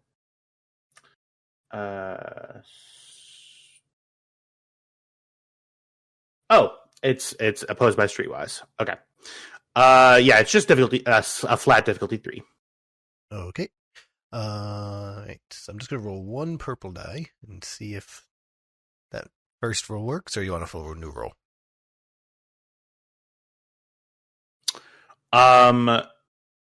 Go ahead and give me a full new roll if you wouldn't mind. Oh my god. Jesus. Yes. What name did you say? Elise Tanis. Elise Tanis. All right. Oh, Elise. That's a very pretty name, actually. Thank you. Well, absolutely. Well, we were in the neighborhood, and we're looking to speak to Rix in regards to some business transactions that have been going on in the past, and I suppose future transactions if we're counting the if we're counting the scab games as one of them, right, Rix? Just get on with it. So, seems to me, and this is how I view the world. It's transactional, isn't that right, Elise? And yes, yeah, not really that into that. I fix things. Right. So I've come into some information about some of the friends of Rick's that are currently here, and it's information that I feel that authorities that are both on this planet and off this planet would really benefit from. I'm wondering if you can, and here's the fun part. I wonder if you can guess what information that is. Anybody? I'm not interested in playing games. He pulls up a hollow recording. A stick. He puts it in his portable hollow communicator, and you see camera footage of Karga lifting boxes with the Force, throwing them against walls, and Sorry doing the exact same thing, and sort of they're having discussion, and it looks like they're having fun. Yeah, I mean, that's awesome. I mean, we haven't seen Jedi in these parts for what? How long has it been? 30 years? 40? Since the fall of the since before the rise of the Empire, I think. We gotta be getting close by this point. We gotta be. So, I suppose your vacant expressions. I mean, you don't know that these two people, right? They were just here before you came here. He's looking right at you, Cameron. Feel free to make whatever assumptions you wish. Sure. Okay. Yeah. Well, the assumptions are, a very interesting looking ship that seems to be heavily modified, coming with a couple of Force using sort of quasi Jedi people who seem to be very powerful, come down on Rix's ship just one morning, and seems, yeah. I mean, it seems like this information is great, right? So if you were in my... Hold up. Let me take that from you for a moment. If I were in your shoes, I see a heavily modified, heavily armed ship come down that then displays it has 2 people on board who can fold people like accordions with a thought. And this is just me personally, but my first thought when confronted with that information would not be, hey, great blackmail material. That's certainly not a way that would get me turned into a smear. That's got to be an intimidation. Yeah, go ahead and make a coercion check, Cam. This will be opposed by his resilience. No. By his, we'll say streetwise again. So this will be difficulty 3. Right at this. You know what? I'll spend a light side point. Sure. Alright, here we go. I figured. Well, that just shows me that you and I are in 2 different fields, right? Well, I deal in information. This armor is sort of all for show, you know what I mean? So I'll tell you what. Yeah, the 2 squads of shooters sitting there waiting outside the gate aren't. Well, that's just that's just a fact of my organization, isn't it? We have to be armed for this planet. We're making preparations for the great games, aren't we, Rex? Well, I haven't been able to. You came here looking to intimidate one way or the other. Well, yeah. I mean, I think it's worked, right? Not really. It's about this time that pulling up on a speeder bike from, you guys come up to the main gate. Absolutely drenched in blood.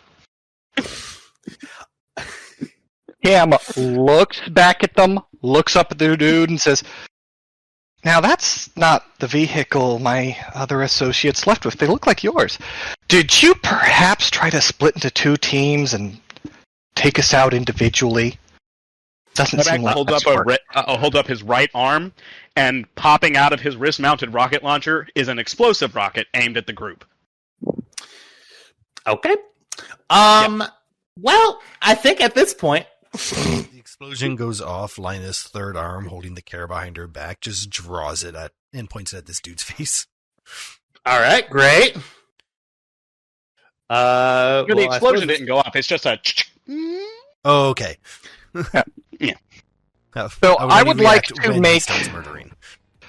I would like to make a charm roll at this guy while this is happening. To try to get some like... Yeah. Just hear me out. Yeah. Look, the team you sent after my Mandalorian associate, they're dead. That could be all of the losses you suffer from this incident. And honestly, I think we'd both be happier for it. That information you have is so much more dangerous than you know. It's not the sort of information that gets you money. That's the sort of information that gets bigger players from off-world to come down, liquidate you, take over that information, and your job. Mm-hmm. It's just very, very dangerous to have. It's not a paycheck, it's a liability.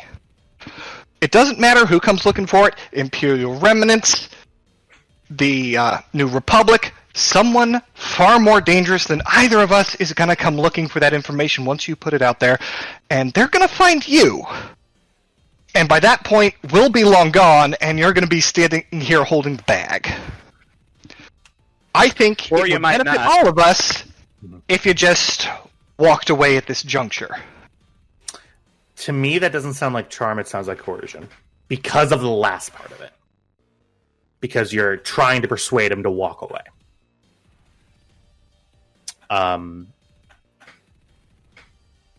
Well, what she's trying to do is, she's trying to persuade him by the walk away, but it's like, look, we don't want this to happen. You don't want this to happen. No one here wants this to happen. But if this happens, like, either way, this is not going to end well for you, either in the ensuing fight or when the information comes from. And it's a bad day. Okay. She is trying to make him see how he will very personally benefit from not starting shit.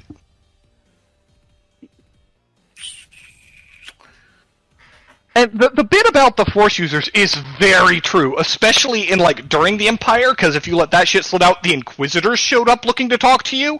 Yeah. Yeah. I will go ahead and say, yeah, I'll let you roll charm. Okay. It'll be against his presence. So I'll say difficulty 3. Can I provide trained assistance in this? No. For charm? Yeah, I have training in charm and coercion and negotiation. Yeah. Not even if you were like a part of the social thing, I would say that your trade assistance would not help because Cameron has a better charm than you. All right. Yeah, go ahead and give it to me. Difficulty 3. Okay. I'll give you a boost just because you're doing the thing. So you're number one. You're doing the thing that your character used to do a lot, which is talk shit down before it gets into a full-blown gun battle. Which Before I shot a misogynist in the face, yeah. Yeah, 100%. All right. Let me double check some stuff here.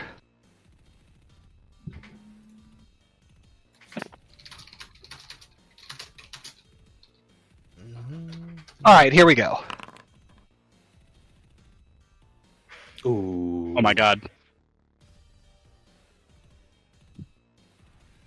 Can I use that triumph to neutralize the threats? The triumph will come into it. Yeah. Okay. So this is all I'll say over comms. The Scrag turns around, his head over his shoulder. His face is set. You don't see any sort of change in his sort of his sort of quasi-approachable sort of blackmailer intrigue sort of thing. You do see that he turns around, sees the Mandalorians driving speeder bikes that have the red slash on them, covered in blood, and sees you. He goes, all right. Well, I just wanted to make my presence known. Friends, he turns around. Well, hopefully we meet again. We have some preparations to do. Now, I hope we don't, for your sake. You yell. I hope we don't. I hope we don't, for your sake.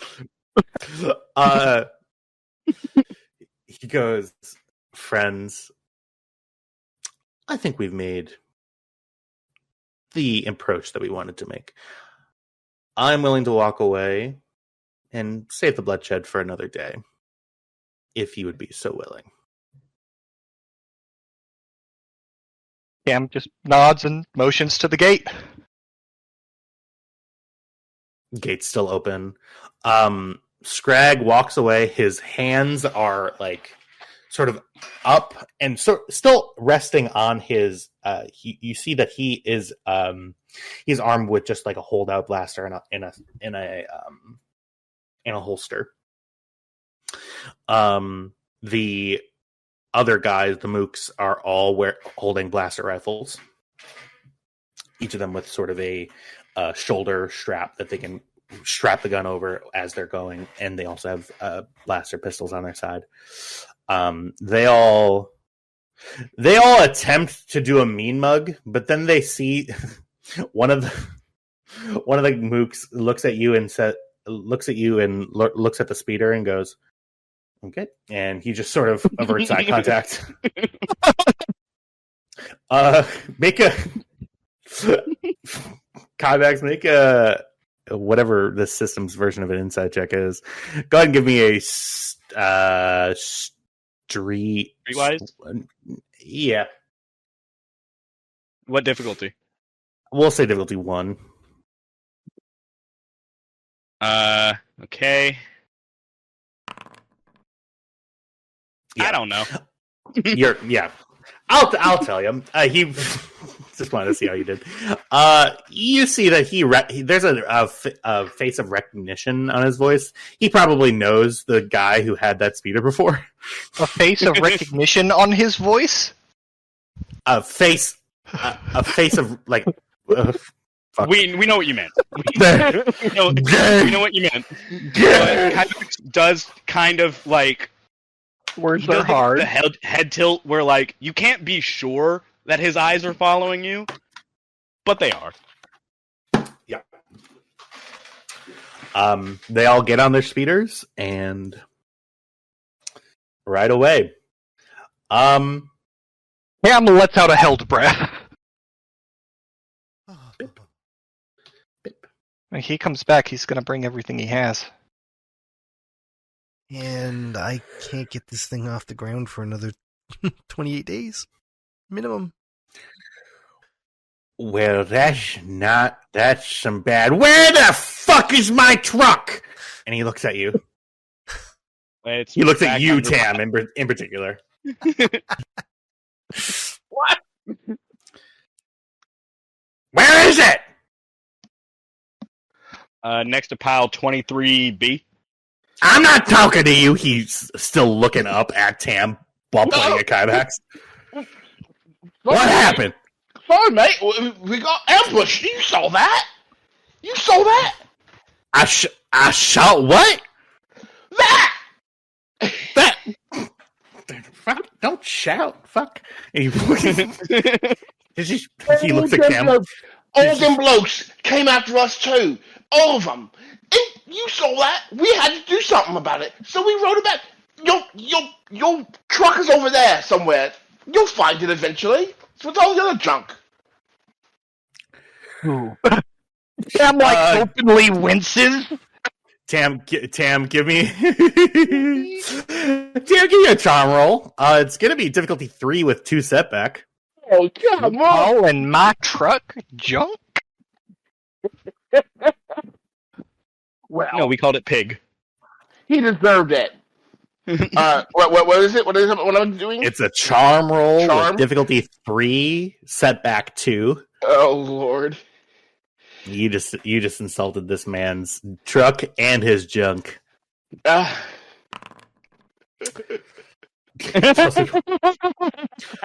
God. 4th threat. Let's see what that does. Charm. Threat. Turn people other than target against them. All right. You all. Everyone. Everyone's mad at me. Why is everyone mad at me? You all feel like stress is at a maximum. Tam has made all of your lives considerably worse by saying it like this. Like you're getting help from this guy. He let you have his truck. You crashed it and left it there when it was still able to be driven. And you're covered in blood, and you all like -1 your influence with. Cam, go to your room. Maybe you should get the truck before he goes to his room. Did I just hear you call? And he steps on your feet. My truck, a piece of junk. I do believe you did, Rix. Cam looks at him. Cam looks at him and says, "And I didn't mean it at all. Now I'm going to go to my room. Bye." And no, he's standing on your feet. He's standing on your feet. And he goes, He can't move. and he turns around and says, so heavy. And he turns around and says, "I'm sorry." He's so heavy. You can't move. He is dense. He's like 350 pounds of 2'9" muscle. He grabs you by the collar, pulls you down close. Let me just let me just show you how fucking terrifying this token is. I'm gonna make it bigger so that everybody can see. He grows 10 times his original size. Yeah. He gets into your face and says, "Now, usually I would say that was a compliment, but I knew that you meant it junk in a negative connotation, so I knew you meant it as a dig. And you know what I do get to people who insult me?" What's that, little man? What's that? Oh, you gotta be really careful, Tam. You gotta be really careful. Make it. Listen, Hybax knocked Tam out. Listen, Okay. Tam has never been. The moment Cam says little man, Cam locks eyes with him and makes a motion of washing her hands. And Kydex punches him. No, you don't punch him. Because Rix, he doesn't have anything to brawn. Oh, I swear to God, if he touches my nuts, it's over. Did he? No, that was rolling on your sheet. Nope, no. Wrong. Hang on. What is his stat? Oh, yeah. He rolls. Wow, he's very strong. Okay.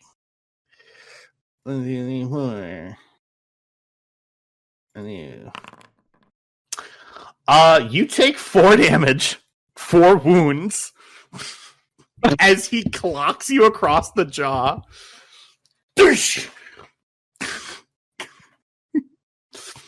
And he falls. You're on your ass.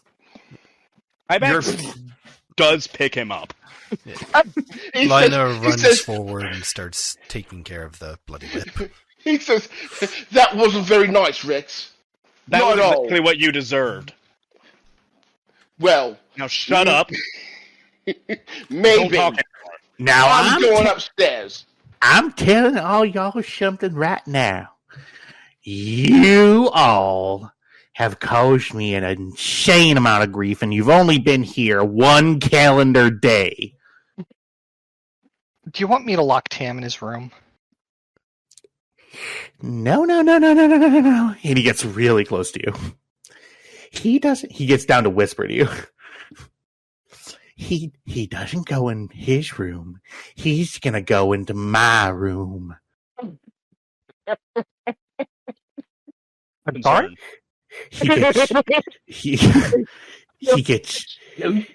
There's some old moldy food in there. He gets so close to you. He is gonna go in there and pick up all the to-go cases of noodles with glowing sauce and all of them up, and he's gonna dispose of them. Rex, You got that? Rex, Yeah. just to clarify, He's hyperventilating. I'm on your side here. Give me a charm roll. It was not my intent to cause you trouble. Tam, obviously out of line. He earned that punch. Cam goes, and he puts his finger up, and then he goes, and he just doesn't say anything. What's my difficulty here? Smacks him across the back of the head. He doesn't say anything. He goes, The fact that he even went to say anything, Hybax just... What is my difficulty here? Diff 2, and I'll give you a boost die. Okay. She's just like, you're right. Tam was out of line. He insulted you. You punched him. He had it coming. I'm not arguing. I'm agreeing with you. There you go. I tell you what, Missy. Nitty, really, come on. You've known me since I was knee-high to you. Yeah, and you were just born, and that's how tall you were to me. Okay. Now, he looks at all of you. Now, his accent drops completely. That's how we know he's being serious. So here's the thing. all y'all are gonna help me out. All right.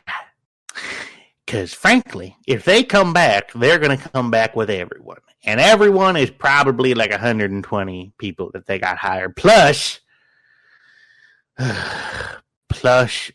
the heads of the claw. They are not a fun group. They're really scary. There's one, Scrag has a brother.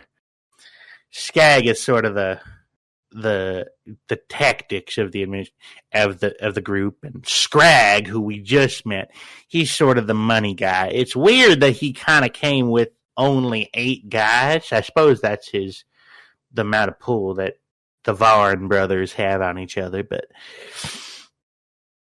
they are the games that they're talking about.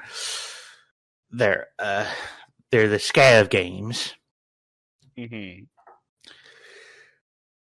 Now, the Scav games, it happens anytime that there is a big sort of, I need a fucking drink. Oh yeah, your child is locked inside of the rush bucket.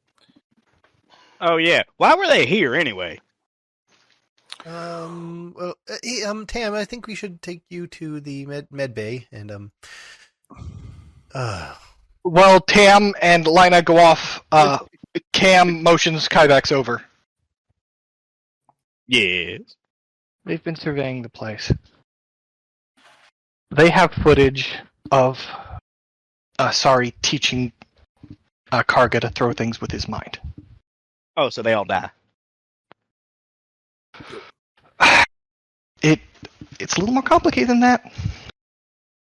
Eventually, they'll just run out of gas.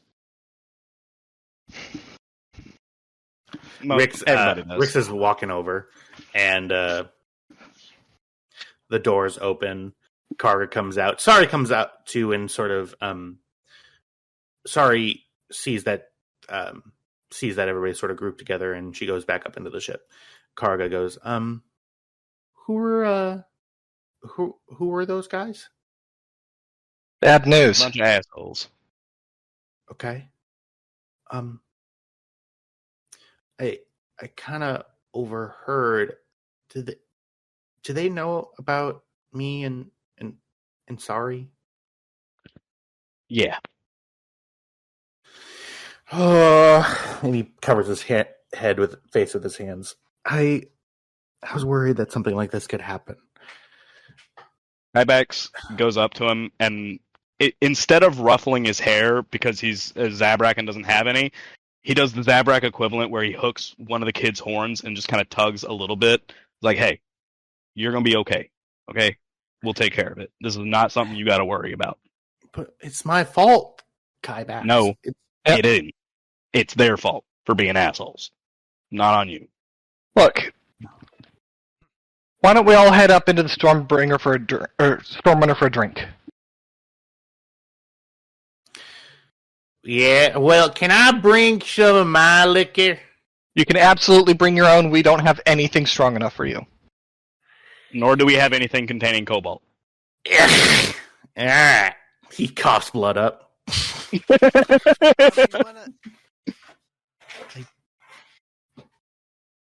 Okay. Not a doctor. All right, back up to the Stormrunner for one of our awesome conversations. This is going to be great. I'm going to fill so today I went to, and this is on topic, not. So I went to a thing with food trucks and I ordered the wrong food, but the best thing that I got was pretty much just a plastic thing full of lemons that I've been filling with water today. And I feel really healthy and awesome. So I'm going to go and do that, and I'll be right back. While he's AFK, I'll do his job by adding all the tokens back he loves to delete. I'll be back. We do bring the 2 bikes up into the Stormrunner and stow them in a cargo bay.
Is it weird that anytime someone follows me on social media, I'm immediately like suspicious? No, that's exactly the right thing.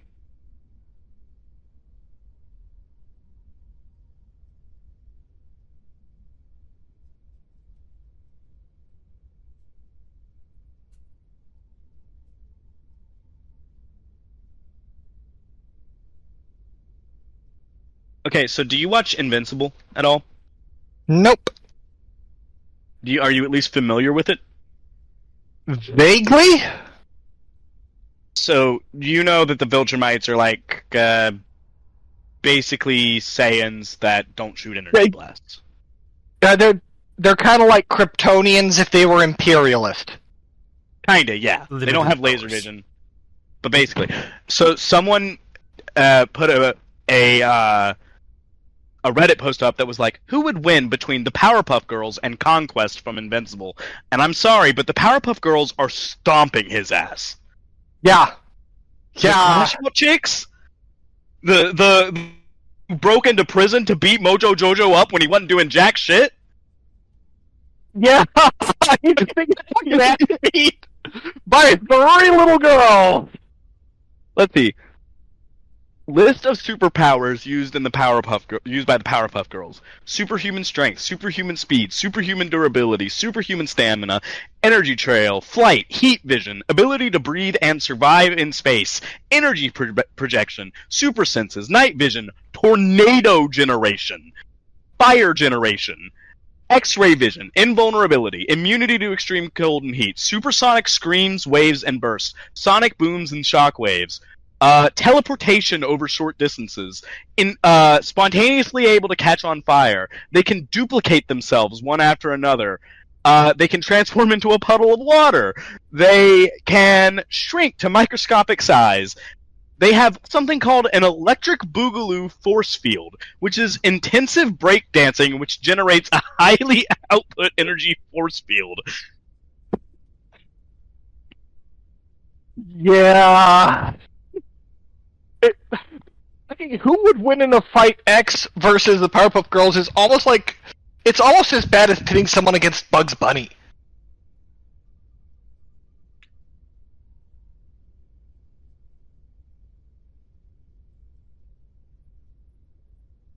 It's taking that man a very long time to put water on lemons.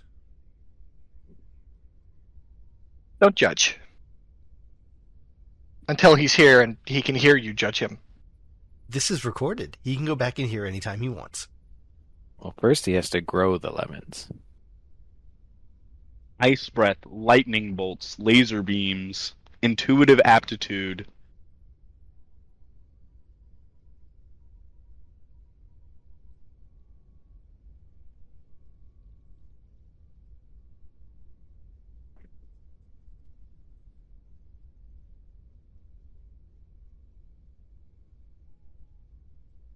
The most a Powerpuff Girl has been shown to lift is the top half of a mountain, as seen in the episode Members Only. However, Buttercup, the one who displayed this feat, did it with no strain.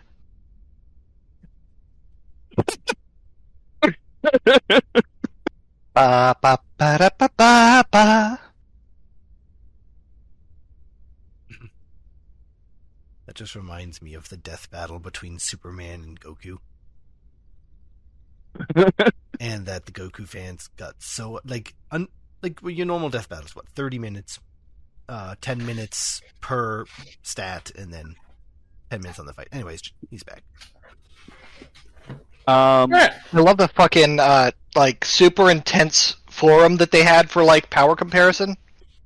Mm-hmm. And the Sailor Moon thread was the single biggest thread there, and people were getting so fucking upset because Sailor Moon Galactic is actually the strongest character in fiction, besides maybe Madoka. And we're back. she stomped the God Emperor of Mankind. Rix goes, alright, who wants shots? Puts 4 glasses down. I don't have nearly enough medication for whatever that'll do to people.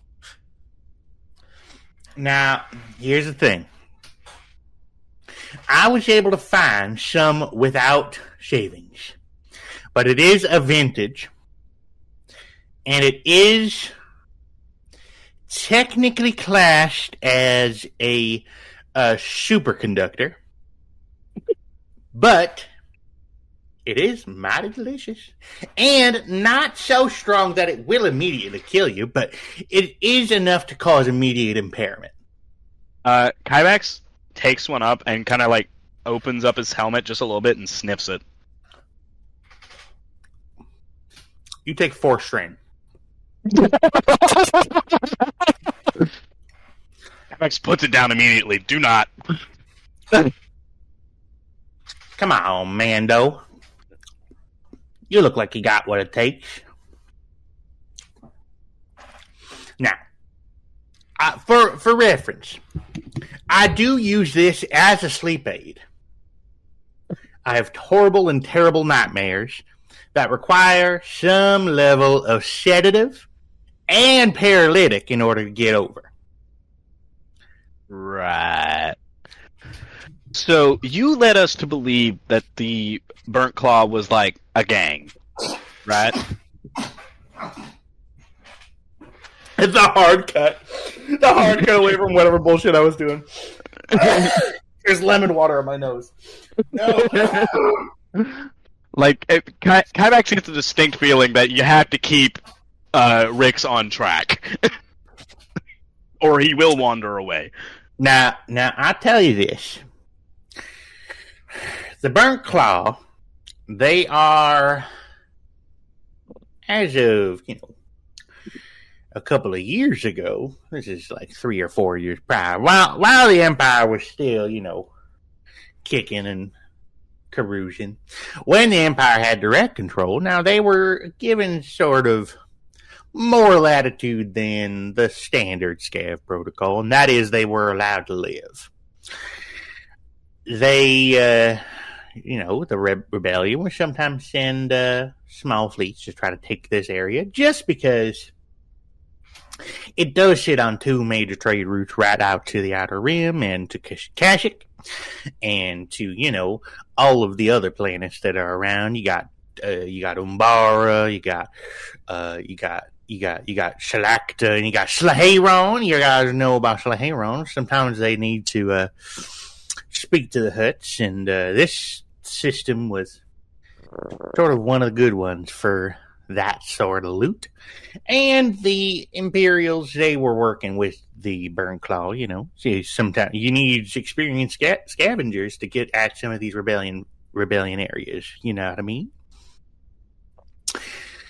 Recently, before the local government took control over the large amount of ship crash, due to that fleet combat that went up over yonder, up in orbit, they made a pretty penny, sort of gathering people. Before that, I mean, when the Empire fell, they were the ones with the enough infrastructure set aside to be able to sort of exist, and without local control, they sort of steamrolled all the small little outfitters. Rick's weirdly gets quiet. I was their engineer for a time. Burn Claws. This was, in my youth. I was only 98. Uh-huh. And, yeah, they're very good at scavenging. They're certainly good at protecting what's theirs. And, yeah. Yeah, I killed some people. They killed some people, I killed some people, and I got out of that a couple of years back and made the rest just kind of looks down at himself, still kind of covered in blood. And get a wet wipe or something. Yeah, you do smell like intestines. Well, no, that's brain fluid. But yeah, you do have a point. Excuse me. He does get up and goes and finds some wet wipes. Karga's sitting there with turning green in the face. Usually I'm dismissed before these conversations happen. Can I just sit here? Or no? Well, do you feel comfortable sitting there? If you want to go to bed, I don't blame you. No, I'm just going to wiping himself down with a wet wipe from the bathroom. It's one of those blue, might fabric. need a bucket. It's not that much. I'm just going to. I was talking to Karga. A bucket. Yeah, I can grab one from the supply closet. Yeah, good plan. The door opens and you see a bucket start to levitate out. Kyvax? Yeah? Dink, dink, dink. You hear the door something knock on the door. I open it up. Oh, thanks. You see a floating bucket. Grab the bucket. I grab the bucket. Thank you. I meant because you looked like you were about to hurl. Oh, right. I think it was just the smell. I'm good now. Really? Because the other guy is worse. Now, who could you be referring to? She's pointing past Rix towards Vale, who's just standing there. Oh. What do you mean? Oh, God! Vale still very much covered in that guy's head juice. Vale, wet wipe. Avax comes out, cleaned. Not perfectly, but, he's going to get it all when he goes to polish his armor at night. All yours, bud. But anyway, so I was, with them, and, even under the Imperial rule, the Scav games would go on, and they would take over sort of an area of wreckage that was somewhat premium and that everybody was sort of vying for, and in return for the scavenging rights, they had the local scavenger teams sort of compete against each other. All right, so basically, you want us to help you win the Scav games. Well, yeah, sort of. I haven't been, and I don't mean to be like this, Cam, but I don't really have money. Rex, all you're have, helping us. The least we can do is help you. Right. Yeah, and my thought is if the Burnt Claw pretty much win it every year, and everybody thinks that they cheat, but I mean, I've worked with them, and they're capable of some incredible things when it comes to junk. Yeah. So, I mean, the local government decided, in the spirit of population management and making sure that everybody has something to look at during the period of transition, they are keeping the scavenger games going. This time, not with Imperial sponsorship, but with Corpo sponsorship. Oh God, that'll be way worse. Well, and now I know what you're thinking. Death to the rich, and let's burn them and eat them. But yeah, I don't see that there's anywhere to go with that other than the local the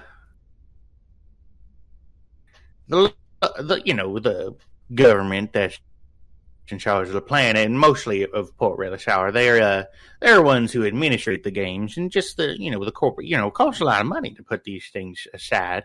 There's certain challenges and things involved in the games that require some money, and Port Relish Hour, being the poor little shit stain on the galaxy that it is, gets some sponsorship. I don't know what the sponsor is this year, but I've been sort of trying to just keep my head above the water and keep finding liquor to drink. We can, but we're in. Yeah, you're in. Yeah.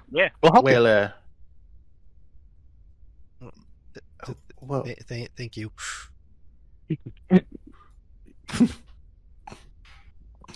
Vale. Diego, I out of character for a second. If you ever do want to say what you're doing, feel free. It's easier. It didn't matter, but I saw the Lina is cleaning her fingernails. It was like, oh, Vale goes to get something to help. Yep. Well, I suppose y'all need to enter in. They do require you. The Scav game. Have you been listening? No. Oh, well, I thought that there would be an excuse to be with her. You just weren't listening? Sorry. Well, no, she's not here right now. No, I'm sorry.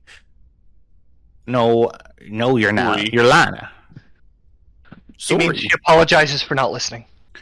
That's better. All right. Just wanted to cause you that little bit of pain just right at the end, having to explain to an old coot what you mean. He coughs up more blood.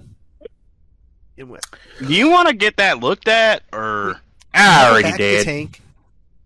You could live in it for a bit, a week or a month, maybe. I'm allergic to Bacta. Bacta? Yeah, it causes hives. I thought it was the one hives going in. Did I have the hives going in? Yeah. Well, I mean, I do have to remove my clothes when I get into the thing, so I see the hives. Right, but were the hives there before you touched the Bacta? Well, I don't see them. I have clothes on. Are the hives in the room with us now? What? And anyway, what are we agreeing to do again? I'm sorry. Participate in something called the Scav Games. I don't really know what that's about. Well, yeah, so I digress. And I know that sometimes I go off on tangents, and something that my father used to sort of harp on me on. He would get into digressions sometimes too. Bix is butt fuck. Funny name. He was a comedian. But anyway, so when you got the Scav Games, and so what are the Scav Games involved? Well, the it's been sort of a long time. I suppose I'll explain it. So, what he explains is, I'm going to do this out of character so that everything is communicated in the best way possible. Rix goes on and starts explaining to you what the scav games are all about. One moment.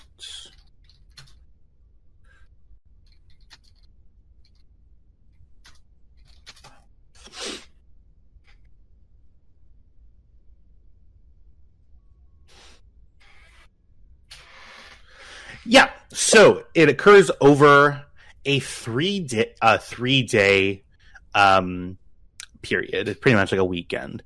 It comes in 3 phases, one for each day. A bunch of these teams come in, probably 20 or 25, 4 to 8 person teams come in. The first day essentially is a pregame to the main event, which is the second day. But the first day, it is a build. The challenge is to build a vehicle for you to be able to do the next day on. So you have to build this sort of land speeder sort of thing. The second day is the large main chunk of it. So it's sort of a long sort of marathon level scavenging event. Has anybody heard of orienteering? Yeah. No. Yeah, so what orienteering is, and they have these competitions in the real world too, they pretty much, Rick explains that they give you a huge area of junk that have been sort of set aside from this area, and the people who run the scav games have hidden several beacons out in this area associated with these areas of. He explains that in the past there have been these challenges associated with each beacon. You're expected to go out with a vehicle that you've built, and go and try to scavenge in these areas, trying to find these little locator beacons. You're given a general fix on a couple of them as you're sort of building, and that's something that changes with each race. Sometimes they're given a big map, and they're given all the locations, and people go to the one that they want. You will find out what this one is should you decide to do this.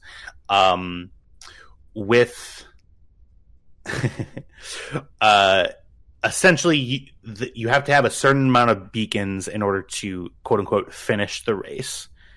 You have to get all the beacons back to the main sort of floating platform. And then the final day is sort of the final showdown between whatever teams are left. It's usually 2 that are left.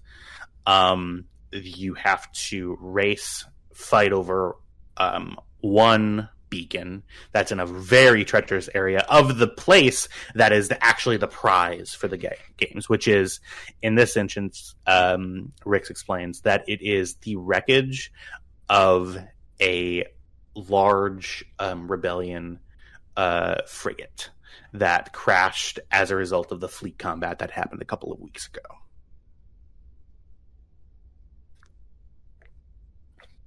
Winning the race essentially gives you scavenging rights, exclusive scavenging rights to this ship, which goes for a very top dollar,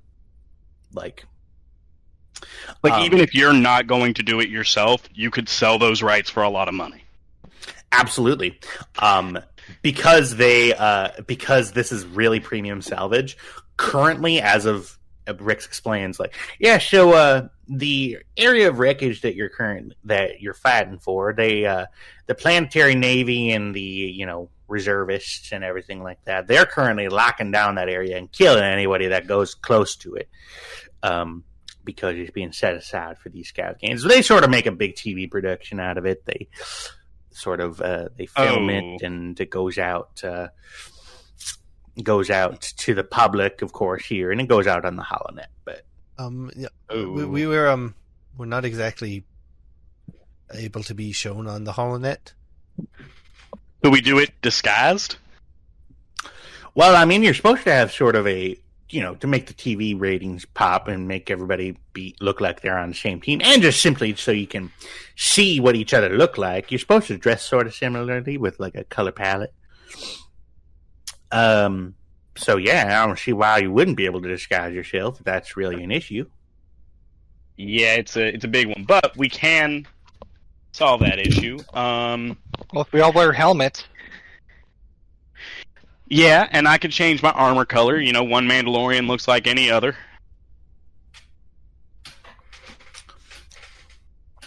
Right, yes. About that. Yeah. I would maybe start, yes. Are you, and please don't be offended, or be offended, I don't give a fuck. Are you an actual Mando, or? Yes, I'm Kybax of Clan Mareel. Right. Well, typically, there is a Mandalorian team that signs up. And are they the only Mandalorians that are allowed to sign up? No, I figured you want a heads up. I don't know what your whole religious who-dicky-wuddy is with other Mandos, but I figured you ought to know. Yeah, I do need to talk to him after this. But right, yeah. I don't know where they are or where you can find them, but I'm sure if you put your nose to the ground, I'm sure you could find them. I thank you for the information, actually. I will go ahead and do that. And I do go over to the computer and see if I can figure out what the fuck he's talking about. Yeah. Does anybody else have any questions for Rix regarding this? This is sort of the big info dump section, and I've given you all of the broad strokes information. In terms of actual specifics, he sort of looks at you all and says, well, you all are really going to be doing this, eh? It's pretty dangerous. I mean, the scavs are... There is people a suggestion that not all, it's just sort of like a PC thing, you know what I mean? Like, not all scavs are ruthless, bloodthirsty, horrible people that kill for what they need, but people do die very often. But both from the challenges and we are uniquely hard to kill. Lana starts to raise her hand and then just puts her hand down. What did you say? What's up, Missy? You've been quiet. He's uniquely hard to kill. I'm quite easy. Yeah, you seem pretty doughy. What about you? And he looks at Vale. He's actually pretty good. I believe myself also difficult to eliminate. Right. You know, your swords are out, and they got a lot of blood on them. Vale looks down at his arms. Drip. Whoops. Just on the white tile. Schlunk. Back up. Ugh. You see blood start coming out from the orifice that the blades go back into, just as it, and you actually stick them back out, and they're perfectly clean now. The sleeves of this inside-out jumpsuit are absolutely shredded. Yeah. Vale, Captain? go get a mop. Sorry? Go get a mop.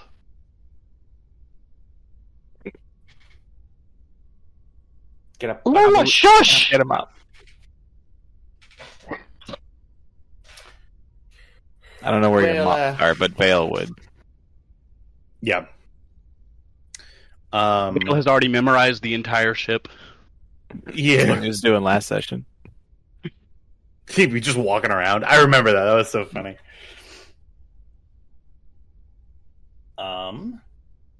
So there is a I don't know what to call it. I suppose the only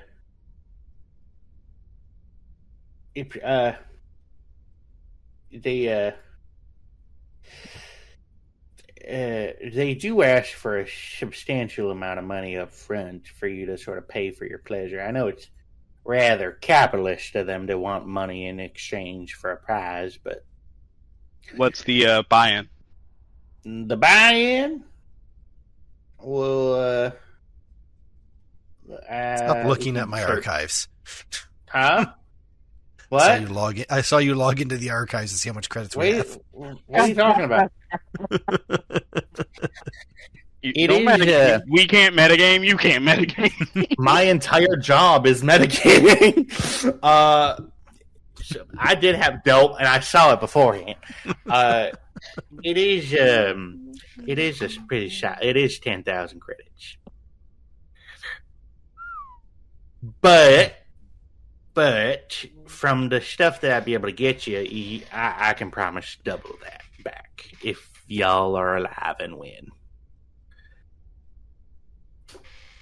And if we're not alive, you get the Stormrunner, because she'll be parked here still. Yeah, so it works out for everyone. What? Anyway, well, you have about I suppose you have about you're here for another month. That kind of works out because the event is 15 days away at this point. Or does that work? Hang on.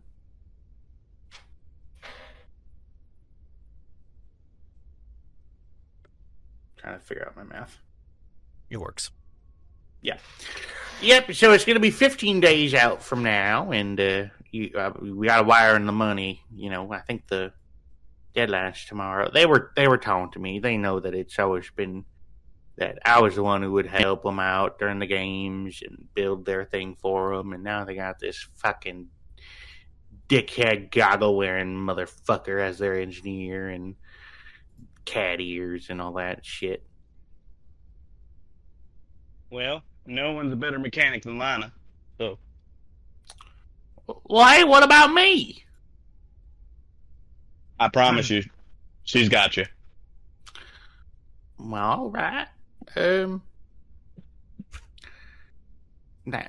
suppose I really am really grateful. I mean, if the Rust Bucket gets a rebellion sort of ship in its purview, then a lot of people are going to be asking me. Probably some rebellion and imperial people are going to be asking me for some of the intel that I find on it. So,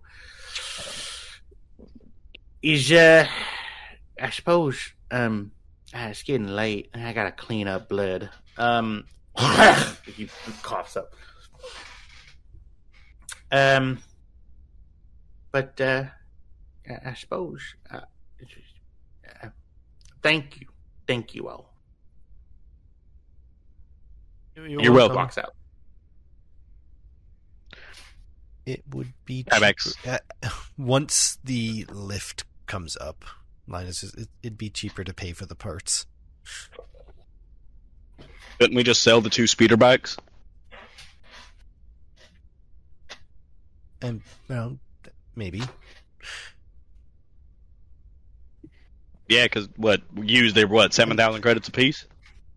I mean, I want to help him. It sounds fun, but we're kind of not supposed to be seen. And she just kind of indicates her car. Well, the idea would be that everyone would be wearing helmets, a disguise of some kind. We just need, a matching color scheme. Orange. Why orange? Orange and white. That's horrible mechanics colors. You know how much grease gets on? You're wearing a bright orange jumpsuit right now. It is fireproof. It is for safety, and so I am not shot. Like a hunter. I'm not trying to hide. Why would we be trying to hide? I don't know. The only one among us here that can hide is that one. And he points back at Vale, who's just standing there menacingly. Menacingly. Vale will actually regard the entire crew. Question. Why can the crew not be televised? Come here, let me show you. And he's going to take Vale over to the computer.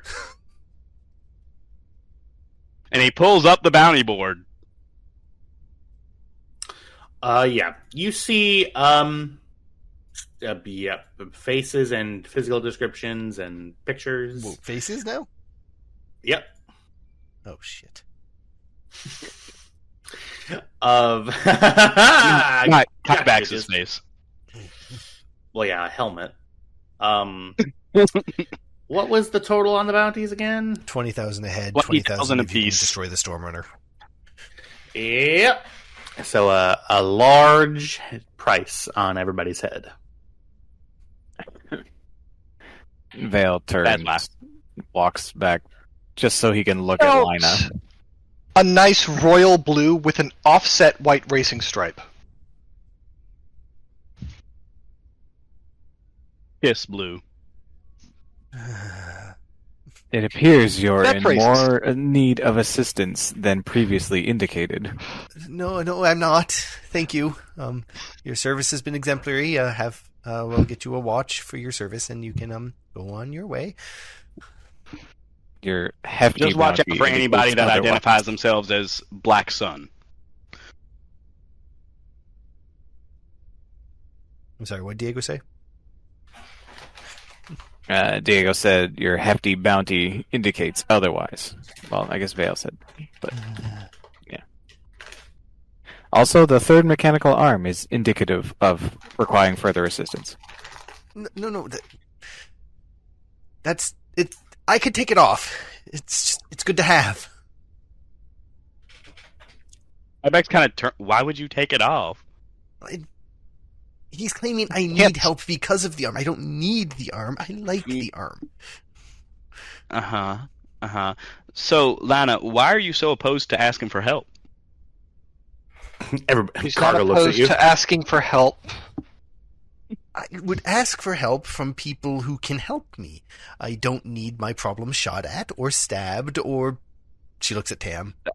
Whatever you do. Ibex just kind of turns his head and remembers all of the times that Lina has been almost shot in the past week, I guess it's Lina, Mm-hmm. Yep. her current problems kind of do need to be shot or I stabbed. know. I am Heard quite from, proficient Fine, at you can stabbing. stay, but I'm not going to like it.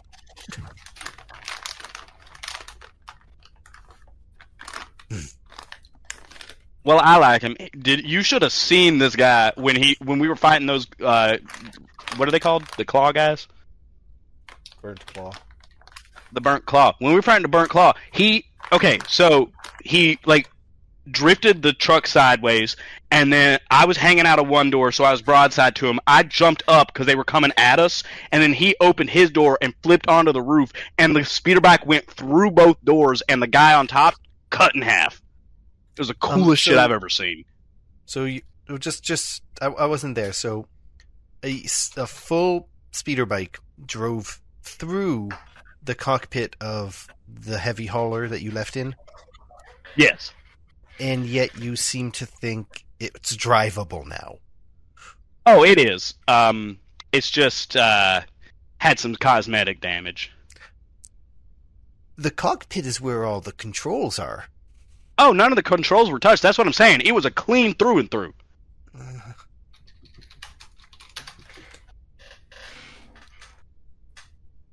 It was genuinely cool. And then and then when he was on top of the thing, he crouched like a fucking bug and leapt 36 meters at a speeder bike and impaled a guy. Well, I'm very happy you made a friend. Cam was also quite helpful during the combat. Thank Yeah, he you, actually- Vale. Thank you, Vale. He is actually a crack shot. If only he could learn not to open his mouth. Well,